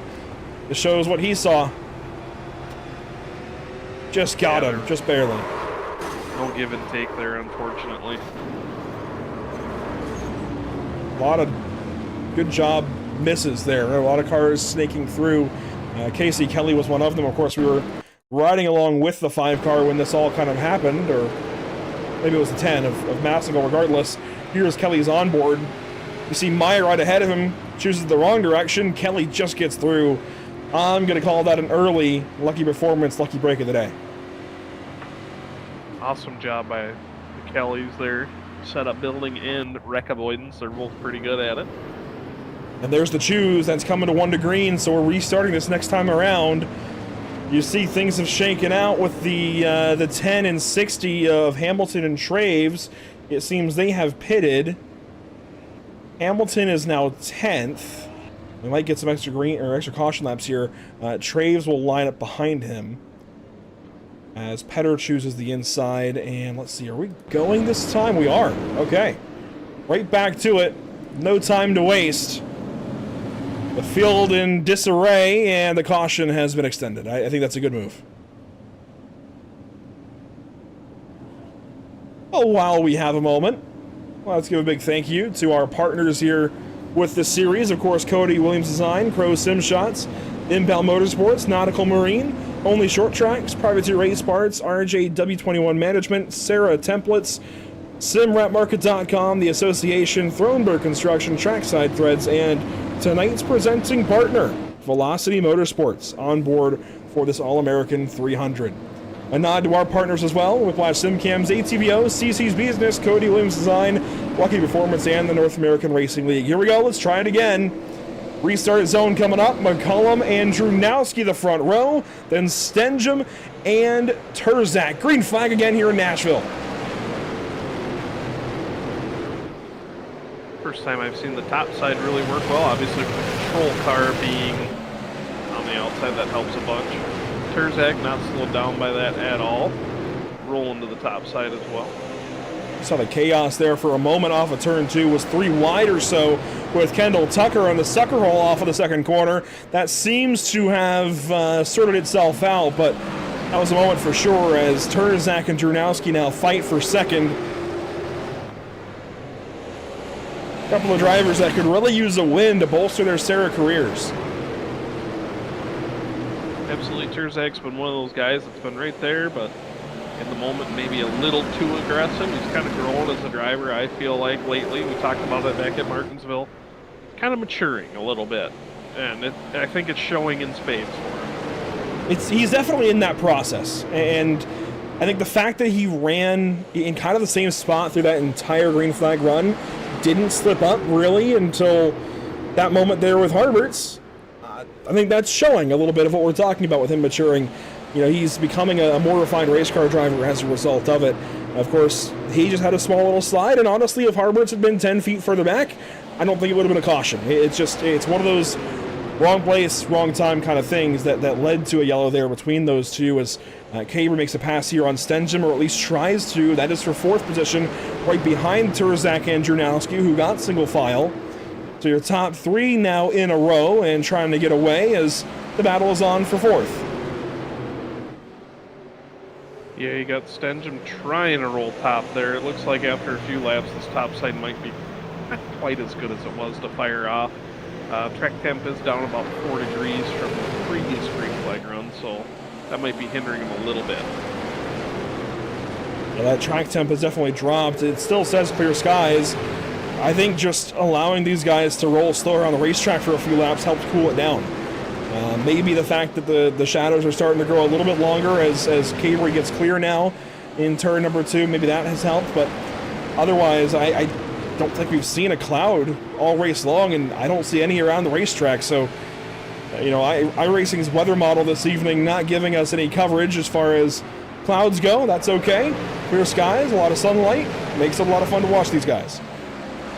Can't complain, and hopefully we can see the real All-American next year, have the same sort of weather forecast. It'd be great. I don't think it'll be 70 degrees, the 90-degree track temp, but I concur. It would be nice to see sunny conditions for that one. I know it's a crapshoot sometimes, really anywhere in the South in November. It's either sunny and a beautiful day, or really terrible and rainy. It's one of the two. Luckily, we can't really run in the rain with these cars on iRacing, so that's not a problem quite yet. But once rain delays become a thing, I'm sure it'll make the broadcast a little more interesting. Let's hope that day is far away still. We've got 120 to go. We've just completed lap 180. We are quickly rocketing towards the end, and we saw the issues earlier for Josh Cottle. It seems like maybe some kind of update hindered him getting into the session. I hope you've noticed the one car is starting to blink. He's starting to have some connection difficulty. They're in the same vein. They're definitely not one of the same, but they're similar, right? We had a driver have trouble getting in. Now we're having a driver having trouble staying in. I hope that's not going to continue to be a problem for the one car. I hope it doesn't get any worse, but it's worth noting. Well, Alex does have a pesky cat at home that we've seen multiple times run across his keyboard and in front of his monitor, wreaking havoc on his connection before. So it could be the cat. Hopefully it is just the cat and not the Wi-Fi going out, but we'll keep an eye on that. Looks stable for now. As long as no wires get bitten, particularly power cables, I think you'll be okay.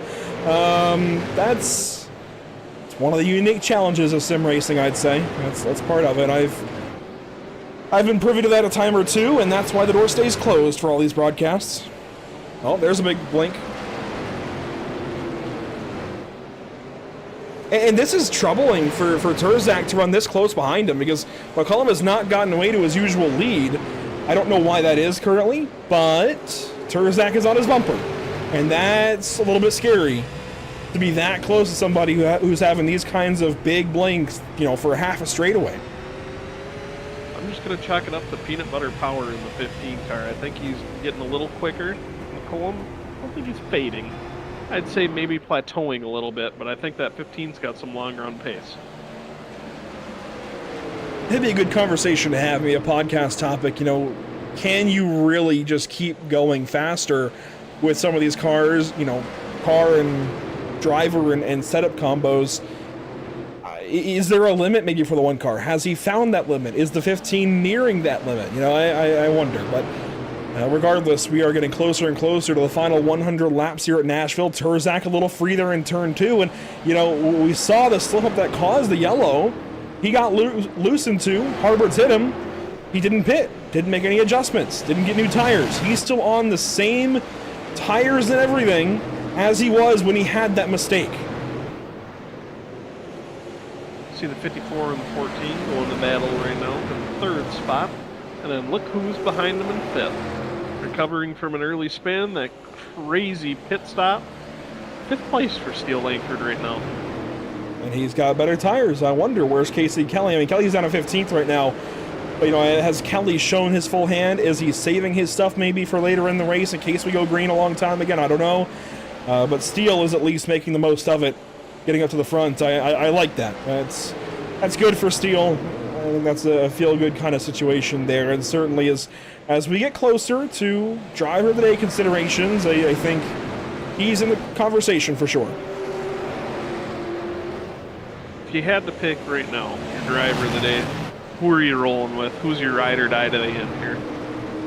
I can be boring, and I think I would be boring for one nomination and say the one car, full stop. I mean, he's led all these laps. He's obviously been the best to this point, but we've got 100 laps to go, and who's getting good right now for these final 100? I think we already have talked about it. Terzak, Dronowski, Cabry. These guys hot on his tail. I think that's still maybe a little bit boring, even Langford. But I think if you were to go with a Terzak or a Dronowski or a Langford, that's at least going away from the usual two that are battling for the points tie right now. That's at least interesting enough, I feel like, because these seem like their cars are getting better right when they need them to. Yeah, it's looking pretty good so far for them. I mean, they're all packed up real tight here. You see Cabry taking maybe an alternative line, try to find some speed. I'm going to roll Cam Hamilton still, up 22 spots so far. who's to say he stops there? Fair point. Is on the inside of Kendall Tucker right now. We've kind of neglected the rest of the top 10 the last, I don't know, 20 laps or so. It's been a lot of fun to watch the top 5, though, as Schaefer would be in consideration, too. He's running 7th right now, and he has had good runs. I think there was a Southern National race he won recently, or at least within the last year and a half or so, but he doesn't usually run this high. I think he just kind of sits back, and when he's good, he's really good. This seems like one of those nights as Daniel Pope is in the pit lane. This is somewhat odd timing. Yeah, it definitely is. And Kyle Meyer also on pit lane. Yeah, I was just going to say, he's been down there for a hot minute. 7 minutes is what that equates to, nearly 8 minutes now.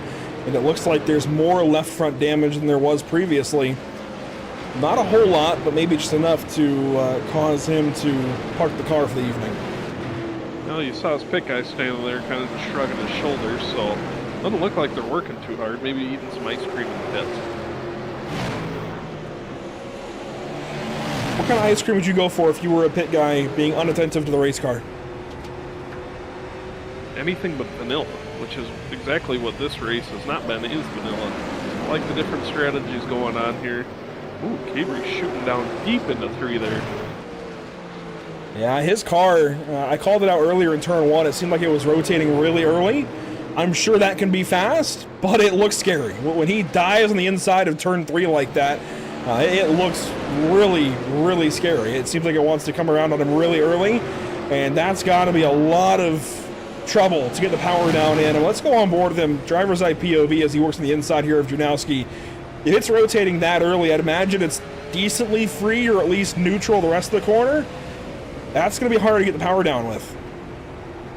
I mean, you're not seeing a lot of passing right now in quick succession, so it looks like he's doing better than most as far as being able to work around traffic. As you can see, he's almost even up with the front bumper at Gronowski through center. Cabry dives again. Again, I feel like I see that tail get a little happy on corner entry as we have gone past lap 200. We are down inside of 100 to go now. Watch here from this perspective. Just compare the two cars. It wasn't that apparent there, but if you watched his hand, thankfully his suit has white gloves. He gets into Dronowski a little bit. His suit has white gloves, and you can see that hand correct back to the right as he enters turn 3. Let's watch for it again here.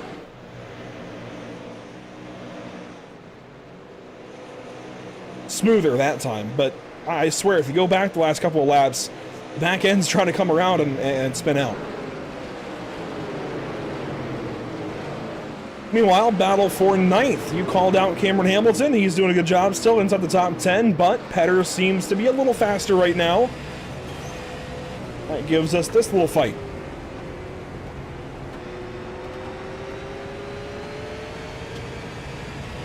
See a little bit of damage on the right in front of Petter's car. Doesn't seem to be hampering him at all, obviously, as he's rolling top 10. Couple scrapes and bumps from altercations earlier on. Cam Hamilton looks pretty clean, though.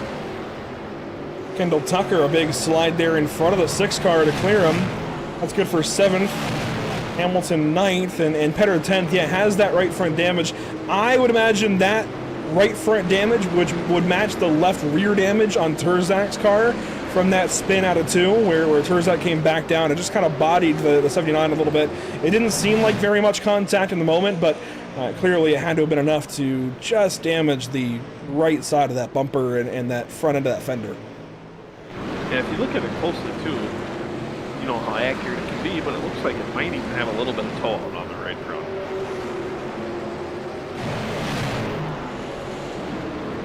Speaking of Terzak, McCullum in lap traffic, Terzak with him this time. We're trying to go by Matt Rolfe. Matt runs 23rd, so 1 spot higher than he was when he got lapped earlier, but the problem is Matt's already a lap down. This would make it 2. And this is going to stack him up for 3rd. Dronowski and Cabry side by side down the backstretch now. Will they make it 3? No. Thankfully not. It'll be 90 to go here, and we're in the midst of lap traffic with a top 4 that's under a blanket. Yeah, and you see Riley Stengen kind of starting to close the gap a little bit. Still almost a 1.5 seconds behind, but these lap cars, I think, are going to help him a lot. the leader's going to get held up by lap cars, and with everybody here under a blanket, I think that this top 4 is going to gradually come back to the rest of the field. Gap from Cabry back to Stenjum 1 second right now with a little bit of change on there. Now the leaders will go by Pataska. That puts Dallas Pataska 2 laps down in 22nd, just ahead of Matt Rolfe. Terzak a lot higher this time in 3 and 4. Obviously, if you're in Kyle's position, you want to use one of these lap cars as a pick. You want to hope you can catch just the right time where McCullum has to check up for a lap car. You can try and roll the other lane, whether that's inside or outside, I don't know yet. But run the other lane for a second and at least get alongside of McCullum, if not pass him. Whoa, there's a mistake. McCullum slips up. Josh Parrish just ahead. This is going to get hairy. It's all going to come down to who can get to the lap car first. Oh, 3 wide, and up the track goes McCullum. Terzak, I think, got in a little hot there. McCullum's not going to like that. He's going to run him hard. Side by side still. This is for the race lead here at Nashville Fairgrounds Speedway. Terzak will clear. Peanut butter power to the front. Is McCullum done with him, though? Right now, there's one word in Terzak's vocabulary. Run. Yeah. That was almost a jam. I see what you did there. Oh, man. That was good racing, though, I will say. I think Terzak cooked it a little bit into turn 3 when that big moment happened on the inside of Josh Parrish. Alex is got to remember that.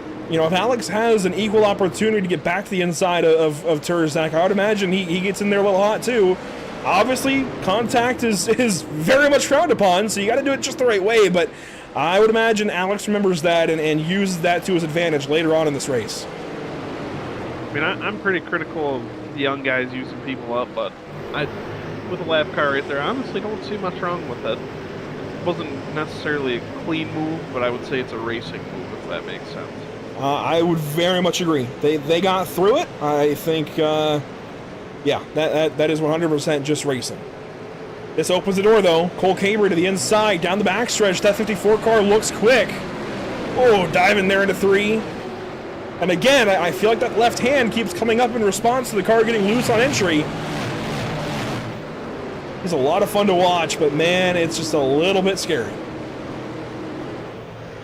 Top 5, you got Pontiac, Chevy, Dodge, Ford, and then a Toyota. So you got all 5 makes running top 5. I know it's just stickers, but it's kind of a cool thing to see the differences people have. It would be nice to have a couple of slightly more stylized nose options. Obviously, the tailpiece doesn't really matter, but to have stylized noses would be cool. Just a little more than the manufacturer, you know, what's the word that I'm looking for? I can't even think. I guess standard would work. It's just kind of a standard nose, kind of molds to fit all stickers from 5-star, but it would be cool to have like a proper, at least Chevrolet, Ford, Toyota, and then the neutral option. That's the word I was looking for before, was neutral. Absolutely, I think it'd be really cool. You see like a lot of those Justin Brooks design stickers. You'll see some crazy stuff from time to time. Kias and all sorts of crazy things that you would never see at a real racetrack. Cadillacs even. I think there's a couple here. I think we got a Cadillac or 2 out there. I've seen Kias before, and I've seen Corvettes out there. I've seen it all here on iRacing, but we are coming up on 75 laps to go, and we've got cars pitting. Pope back to the pit lane. That's not ideal for him. He mentioned he's got some NASCAR Craftsman Truck Series starts under his belt. Also a former eNASCAR Pro Series driver.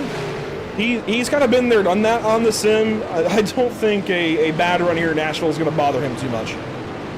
No, he's been around probably longer than I have, and I've been around almost a decade at this point. He's kind of done it all, seen it all, and I think he just does this for fun, honestly, at this point. McCullum to the pit lane. Cherry red rear brake rotors, 75 laps to go.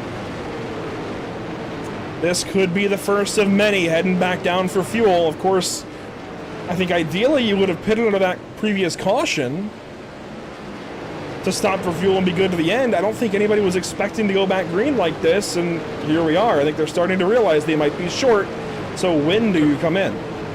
Took right side tires again as well. He's gone 1 lap down. Of course, he pitted from the lead. He's here in turn 3. Where is our leader of Turzak? He's out of turn 2. So he's got some space as Turzak just scrapes the outside wall there at a turn 3. So now, if you're the 1 car, you're kind of wanting a caution. Everyone's going to come down in fuel except for you. And then I think that's what you got to bank on at this point. Business is definitely going to pick up. Going to get a little bit western here in these final 70 laps, I believe. Going to see a lot of guys starting to take some big chances here. I think if you're Alex McCullum, you want just enough time to get back to be the free pass, as there goes a car to the pit lane. That's Joe Schaefer out of the top 10. You want just enough time to try and get up to Casey Kelly, who's about 10 seconds up the road. Or I guess you could rely on a wave around, but that puts you at the back end of the field. I think he needs just enough time to, again, get to a lucky dog spot, but not enough time for everybody to pit and this to cycle out. Because if it does cycle out in any way, shape, or form, or if he gets a caution at the wrong time, he's a hand down almost, like a hand behind his back. He's going to have old tires, and I know it doesn't matter a ton with, small usage numbers, and I know you've talked a little bit about the wear. It's not always as big of a deal, but you see there, clearly, good tires mean something. Fresh tires just got him the new fast lap.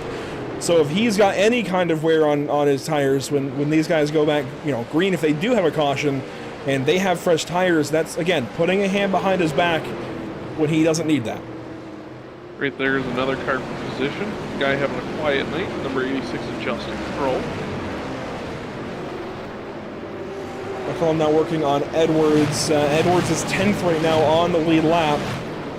And here we go, Cabry and Jurnowski still battling for second. That was nearly contact there in 3 and 4. These two seem to have a magnet to each other tonight. It seems like the last 100 or so laps, they're just door to door, bumper to bumper, making a little bit of contact here. There's some great racing out of these two. They will definitely know each other a whole lot more after this race than they did going in. And for the fans at home, that car did have the tire marks before the race, so not to worry. As this race goes on, I just want to stress, as actually here comes Cabry to pit. While he does so, I just want to stress how clean this race has been. And I know me saying this could be the beginning of it going the opposite direction, but we're 236 laps in, 3 cautions for 12 laps. This is hard to find. This is really hard to find on the iRacing.com sim. We've talked about how close these guys are through the corners, how talented they are, but how tough this track is to run. And I talked earlier about expecting caution laps. I never in a million years expected this kind of race here this evening, and I think it's kind of been unexpected for everybody out there. I think everybody knows it's possible, everybody knows that the field is talented enough to do it, but actually seeing it happen, actually seeing these stars align is pretty special, honestly. This many laps, green flag, with this talented of a field is, again, rare, as there's problems for Riley Stenjum. I think you're in the session, so you can tell me if you see him lose packets, but I believe he is on his way out of the sim. Riley Stenjum has manually disconnected from the sim. Oh boy. Let's go back. May have gone sour. Let's see if we can find a moment as to why that would have been. This is a couple of laps ago. There you see Cabry, fast lap, a 17.65. We'll compare some laps when we come back to live picture. But let's see what might have happened for the 77 car. Again, this is... I clicked 15-second intervals probably 8 times or so a couple of minutes back. Cabry, faster again at 17.6. Really running by himself as far as by the positions go. You got a lap car, John Ouellette, right in front of him. Comes into pit. Did he miss speed? Oh, no. Oh, wow. Oh, I knew it was going to happen to somebody tonight. I did not think it would be Riley. That is a very, very aggressive, sharp entry to pit road. One more look at it. This is really a difficult place to pit under green. We saw Mexico City in the Super Series. That was a difficult pit road. This might be a little bit easier than that, but not by much. Very grateful that we did not have green flag stops at Mexico City. Yeah, that would have been rather unique, as here we go, we're nearing 50 to go. If you have not pitted within the last 100 laps, you're going to have to still.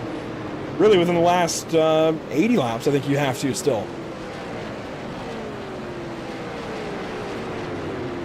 So Turzak has to pit, Dronowski has to pit, Hamilton is on the edge, Langford, I believe, will have to pit, Tucker will have to pit, but then you get a lot of guys who did pit under previous cautions. Petter, Horton, Edwards, Laxton, Tedeschi, Traves, they are all very, very close. They pitted 80 or 79 laps ago under that most recent caution. I know we've been green since then, so that means they didn't have time to save, but maybe they've been saving during this green flag run.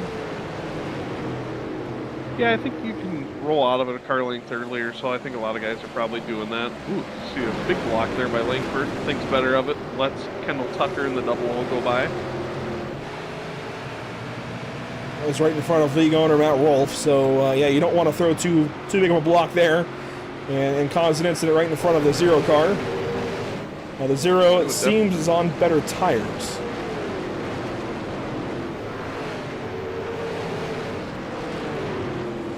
Meanwhile, go towards the back of the field. Josh Cottle's actually come into pit. He's 12 laps down. Matt Rolfe is the next lowest car running. He is down in 25th position right now, some 4 seconds behind Jake Grout. So if we did kind of a back to front at the moment, to kind of go through some of the field, there you see Jake Grout in 24th spot. He is 4 laps down. Kieran Church is up the road in 23rd, 4 laps down as well. Josh Parrish is 3 laps down in 22nd. Dallas Pataska also 3 laps down. He runs 21st. There's the 23 car from Legacy and Majors Garage. Kendall Tucker headed to the pit lane. Meanwhile, here's Eric Tracy in the Velocity Motorsports number 67. He has had just a really quiet day. He is up a handful of spots since the start of the race. Attrition setting in for sure. But he might need a little more attrition as this day goes on. John Willett runs in 19th. He has cracked the top 20, which is decently impressive considering he started 30th. Keeping that race alive for the 8 car. Spencer Dickinson is up the road in 18th. He's 2 laps down. Joe Schaefer Jr. is 17th, 2 laps down. Kendall Tucker about to be 2 laps down. I think he has just pitted. He exits the pit lane now and will fall behind Schaefer and behind Dickinson. That tells you just how far back you can fall with one pit stop. Tucker way, way back there, and that was just a 13-second pit stop. He's now 18th. Now that covers the back half of the field as Schaefer is now 16th spot. There's still a lot of time, though, to run, and we've got to figure out Driver of the Day nominations and everything else on top of who the heck is going to win this race. Yeah, there's a lot of guys who could have a case made for both Driver of the Day and race winner, honestly. But I think Turzak has kind of been quietly the class of the field as the races wore on. I think early on you'd be kind of stupid to say anything other than Alex McCollum once again, but it might have changed hands a little bit tonight. I will say, of drivers who have pitted, McCollum is definitely the top runner, but he's only got 6/10 back to Cabry. There you see the gap from McCollum back. So Cole is in the neighborhood. Again, if we have a caution, that gives Turzak and others a chance to pit, put new tires on. I don't know. If we were to put new tires in the 15 here at some point and have a reset, I feel like Turzak might be a little better. Saw right there, 2 through 3 and 4. Cabry gained over a half a tenth on McCollum, too. Looks like it was kind of stagnant through 1 and 2. But I think he's making up some ground in 3 and 4 on him. Cameron Hamilton has just hit the pit lane. He had run 91 laps, and here comes Turzak to do the same. So our race leader finally will pit with just over 40 laps to go. This should begin a string of pit stops for most of the rest of the drivers who need to pit. I mean, we still have Vince Strunowski out there, still Langford, I think, as well, that has to pit. Justin Crowe and Casey Kelly, I believe, will also have to come in for service. Beyond that, Tracy Petter is the first of the drivers that might have just enough. He has run now 93 laps. We have 40 to go. Make it 94 laps with 40 to go. the roof, the ceiling, has been about 140, but that was with caution laps. You want a really crazy stat? What's that? We've run 4.5% of this race under caution. That's it. Think about that. That is such a minuscule amount. A lot of these guys probably came in thinking maybe average 15-20% of the race under caution. That seems to be about the going rate these days. But we've cut that in thirds, maybe even less. So that has really flipped the strategy upside down for these guys. Terzak, a 17.5. He put new tires on, went quick right away. I'm telling you, if we get a caution and reset the top three, that would be McCullum, Cabry, and Terzak. I think that 15 has got something. Obviously, the starters would have to align pretty specially, but there you see Terzak in the frame. He's to the inside of that black 42 car. That is Chris Horton. Terzak is one lap down, 4.3 seconds behind McCullum and Cabry, who are starting to race. That is going to only play into the 15 car's hand here if these two start going at it. Yeah, because even under green, he could have a chance to run these guys down. So let's do some more work here with lap time comparison then. Let's bring up the... Oh, I guess give me a second to think and put the pieces together, but we'll have something interesting to look at here in just a second. And as you can see here, 54 is to the inside of the one of Alex McCullum. Off of 2 here, you're going to see a bump. You're going to see that 54 right there settle down hard. Hard in front of McCullum and Cabry. All good here. Kieran Church rides well, a little bit of contact, and the 54 is going to try to drive away, but won't be able to quite do it. This is a prospective battle for the race lead. When this gets sorted out, we'll bring up a lap time comparison between a handful of drivers to show you exactly where things are trending. But these guys are locked in formation. 2 wide. It looks like they're running pace laps by themselves, just at speed. Cabry back down to the inside, dives in there in turn 1. We're nearly at 30 to go, and they give some door from Cabry to McCullum there. McCullum back to the inside, and he just sends it. Moves, well, kind of moves Cabry out of the way in that Cabry didn't want to get crashed.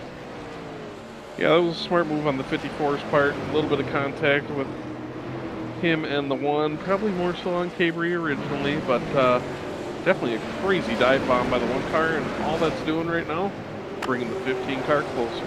100%. So let's bring this graphic up now. Well, hang on. There we go. This shows McCullum, this shows Cabry, this shows Terzak and race leader Dronowski. McCullum and Cabry last time around, 18-2, 18-1. Terzak, a 17-8.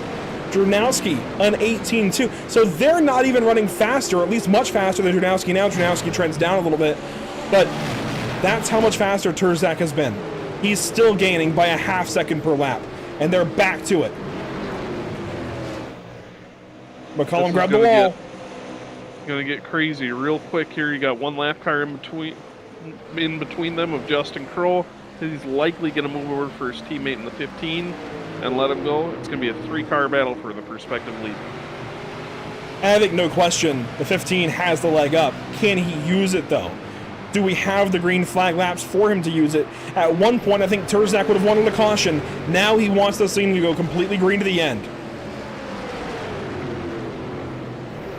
You know, it just might do it. We got 28 laps to go. You gotta assume that the front runners are about to have to make pit stops. Funny you mentioned that. Langford's still on the racetrack, Petter as well. Terzak straight to the inside there of Cabry, making quick work of car 54. Easily passes that Ford Mustang. Now has his eyes set on Alex McCullum. Can he get by the number 1 car? Right to the inside.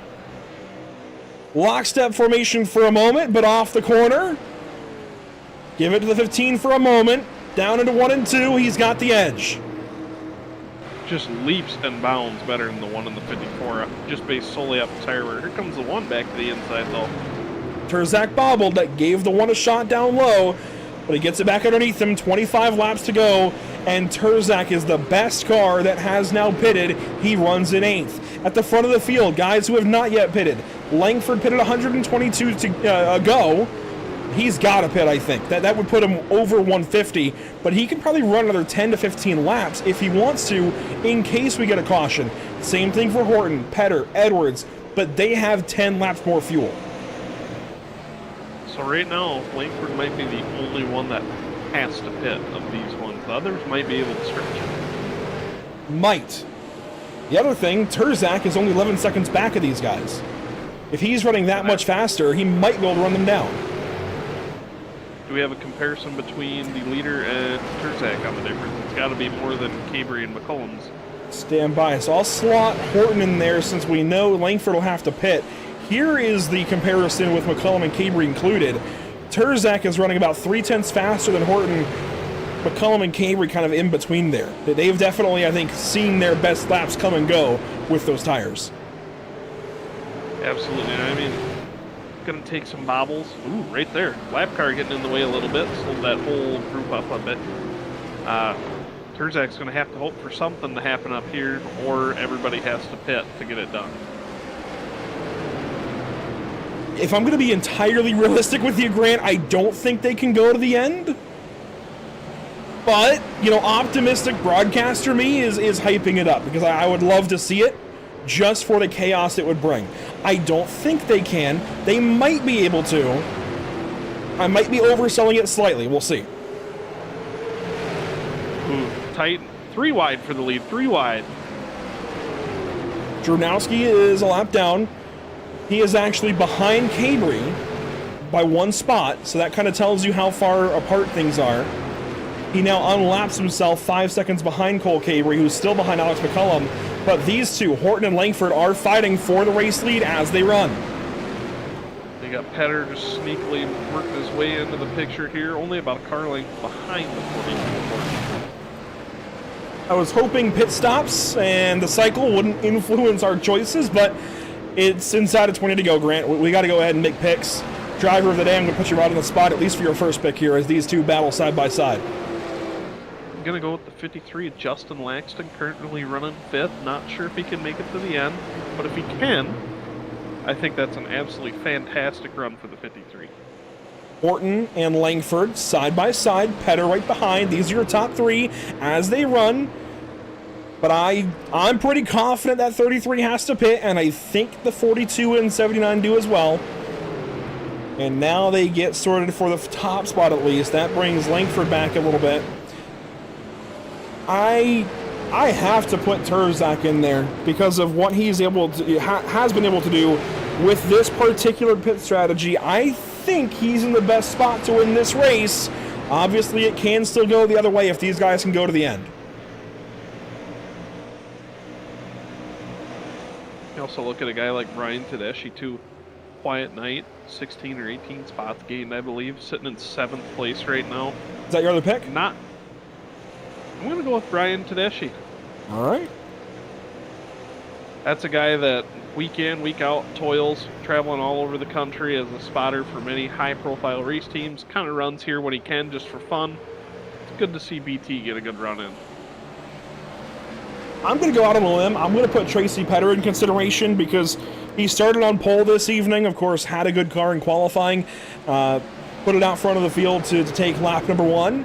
Has stayed around the front of the field. Obviously, strategy right now, we'll see how it works out, but I think he's put himself in a position, again, if cautions and whatnot fall his way, if he's got enough fuel, you know, we're maybe 10 laps away from him potentially winning this thing, or at least taking a top 3, as Horton, Petter, and Langford are your top 3 now with 11 laps to go.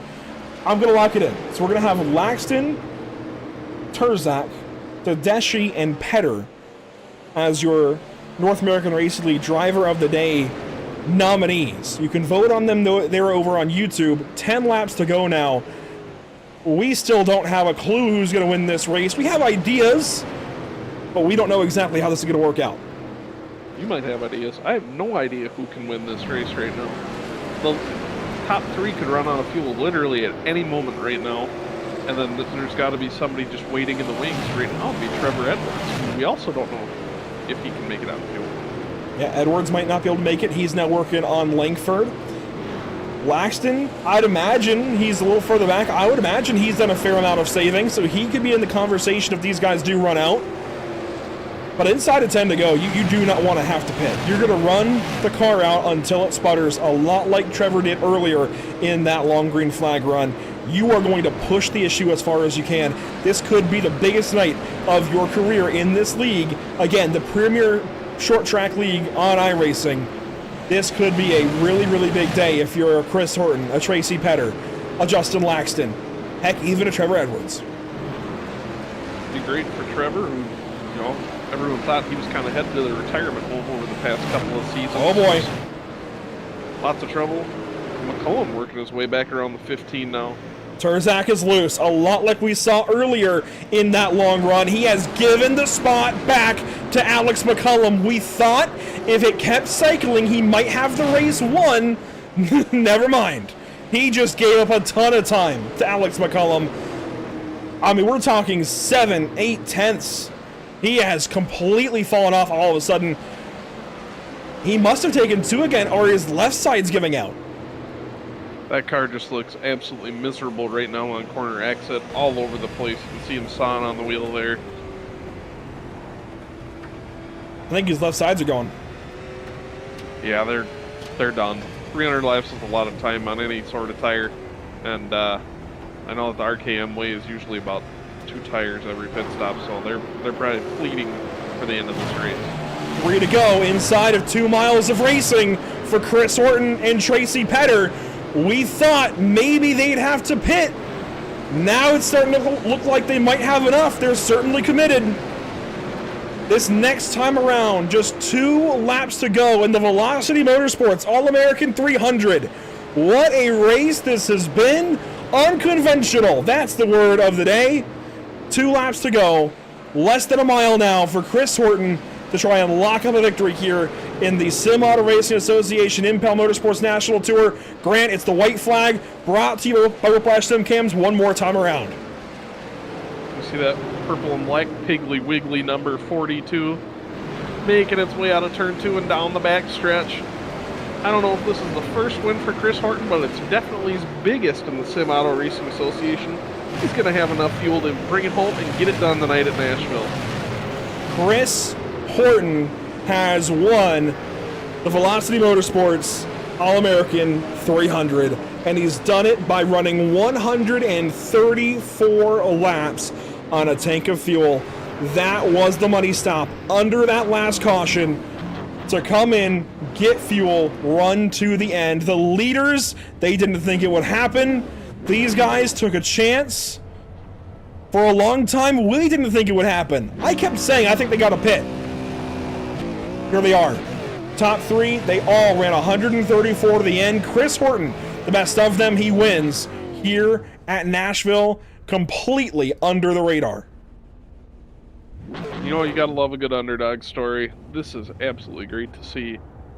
Really, in the top 5, we had 3 or 4 guys that we didn't think at the beginning of the night even had a shot at winning this race. And now look at what's happened tonight with just an absolutely crazy race, 2 rounds of green flag pit stops. What more could you ask for? Honestly, with where they all started, I would have only put down Petter as a contender to win. I wouldn't have locked in Horton, Edwards, Langford, Laxton. This is phenomenal. Again, unconventional, unprecedented, and this is, like, shocking might even be a right word to use. And boy, you gotta just think of the heartbreak in the 15 pit and the number 1 pit. What could have been tonight if things had just gone barely different for those 2.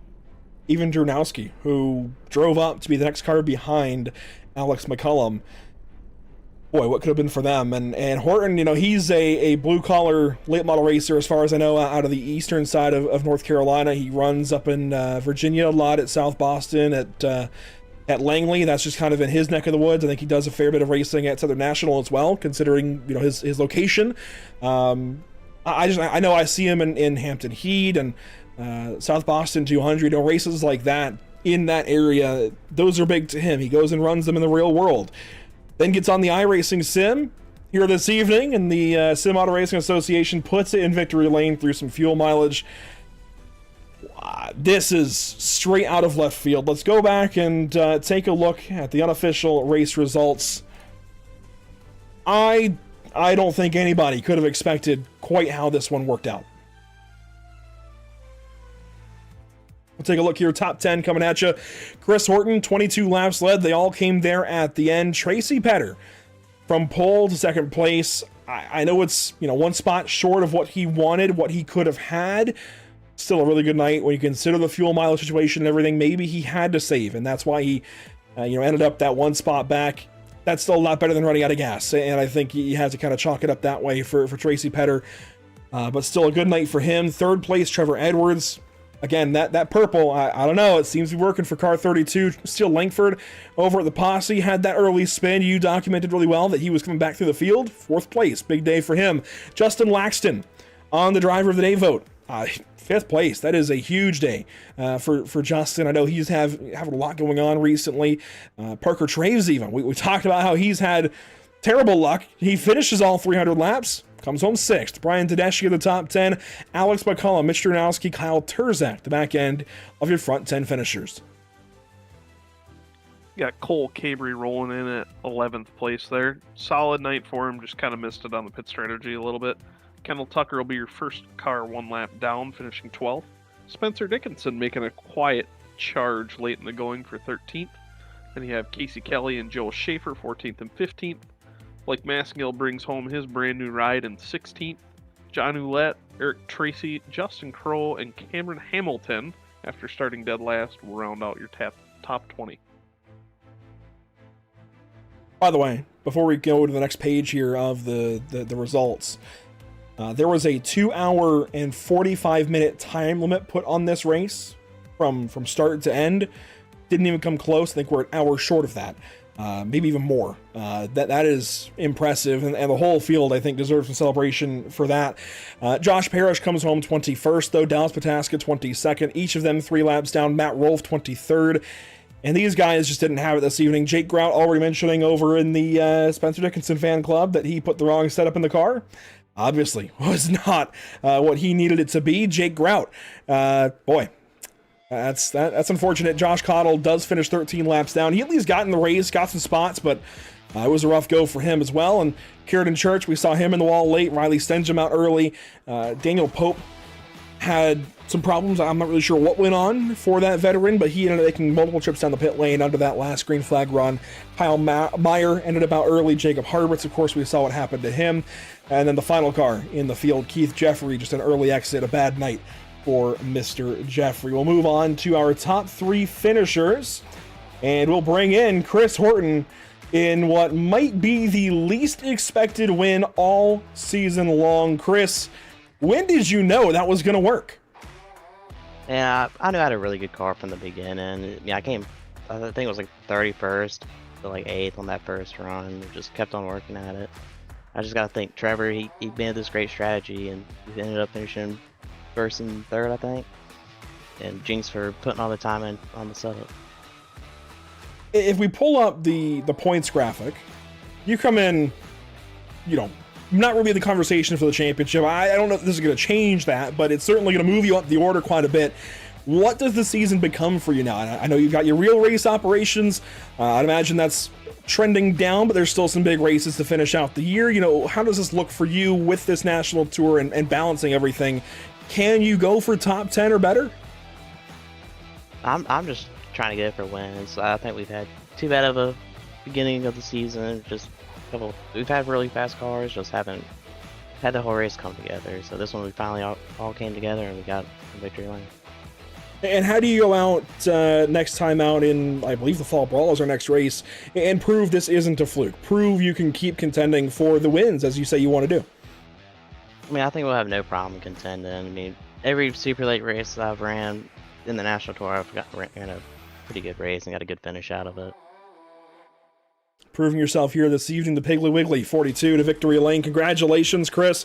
Good to talk to you. I know it's been a little while. Hopefully things are going well. Clearly, they went well this evening. A big win here at Nashville. Chris Horton gets it done this evening with the big win here in the Velocity Motorsports All-American 300. Move right on down then to Grant Brown, who's got Tracy Petter. How's it going, Tracy? Not too bad.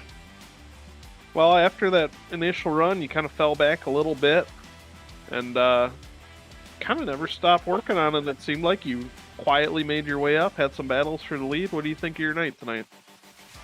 You know, honestly, at first I was pretty mad when I got involved in that wreck when Harbert and Terzak got into it, but ultimately that's the reason I finished second, because I was able to take the rest of my fuel on that stop, fix some damage, and just never had to do another green flag stop.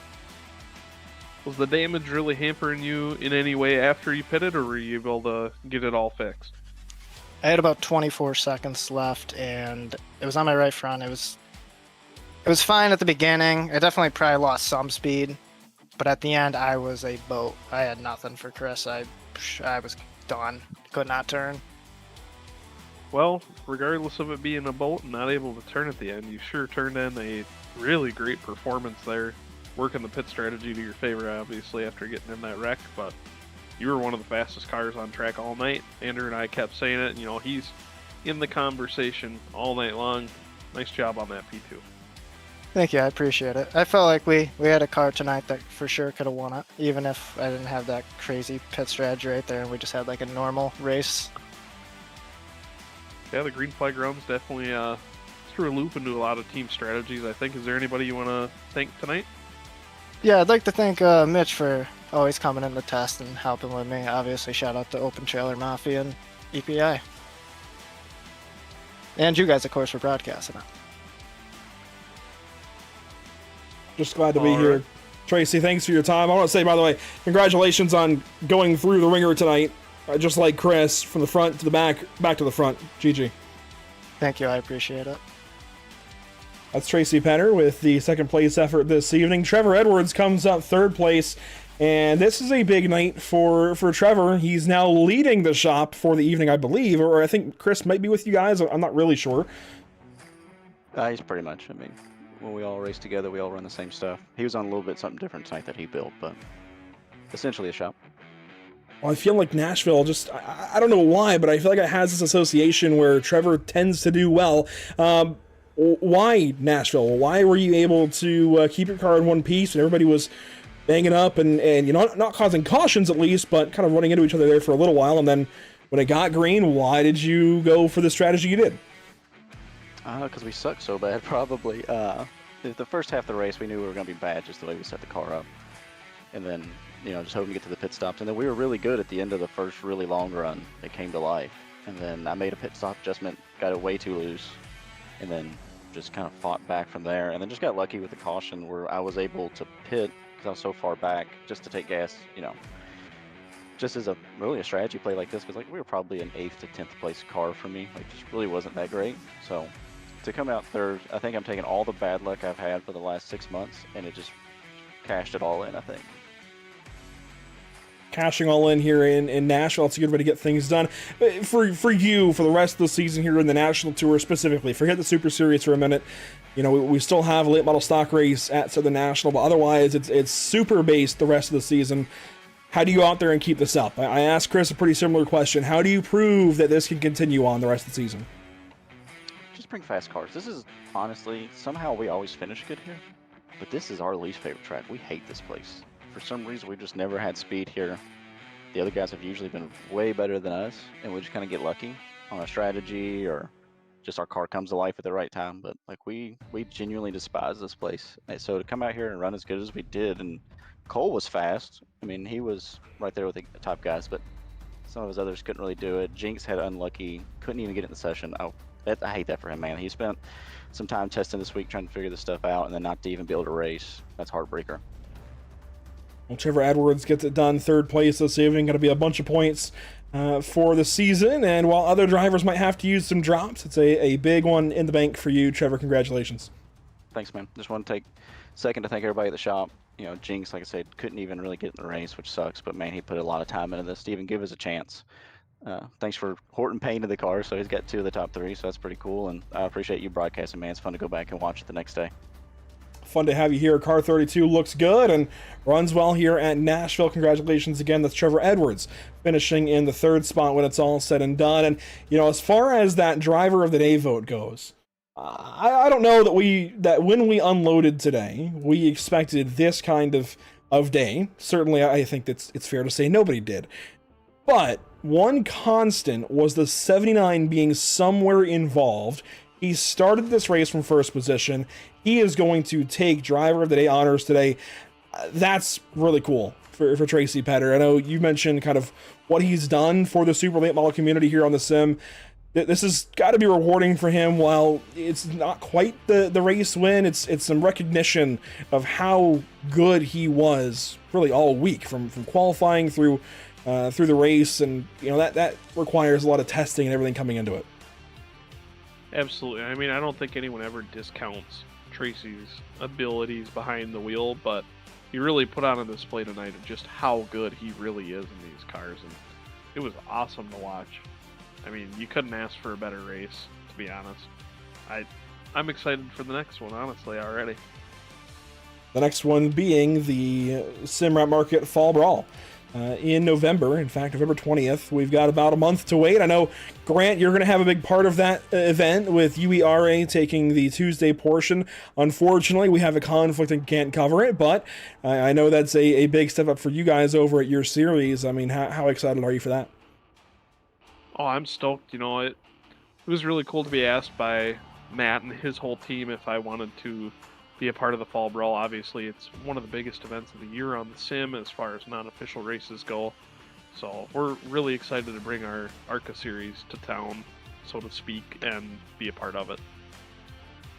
Going to be an event to watch, and I urge you, if you're not in the BRB Racing League and the Sundance Pro Series that runs ARCA cars on Tuesday night, I suggest you check out the UERA that runs ARCA cars on Tuesday night. I think it's certainly a lot more short track based, a little more kind of true to the ARCA colors. I'm sure, Grant, you can correct me if I'm wrong, but I've seen some buzz around it, and it very much seems like a true ARCA style league.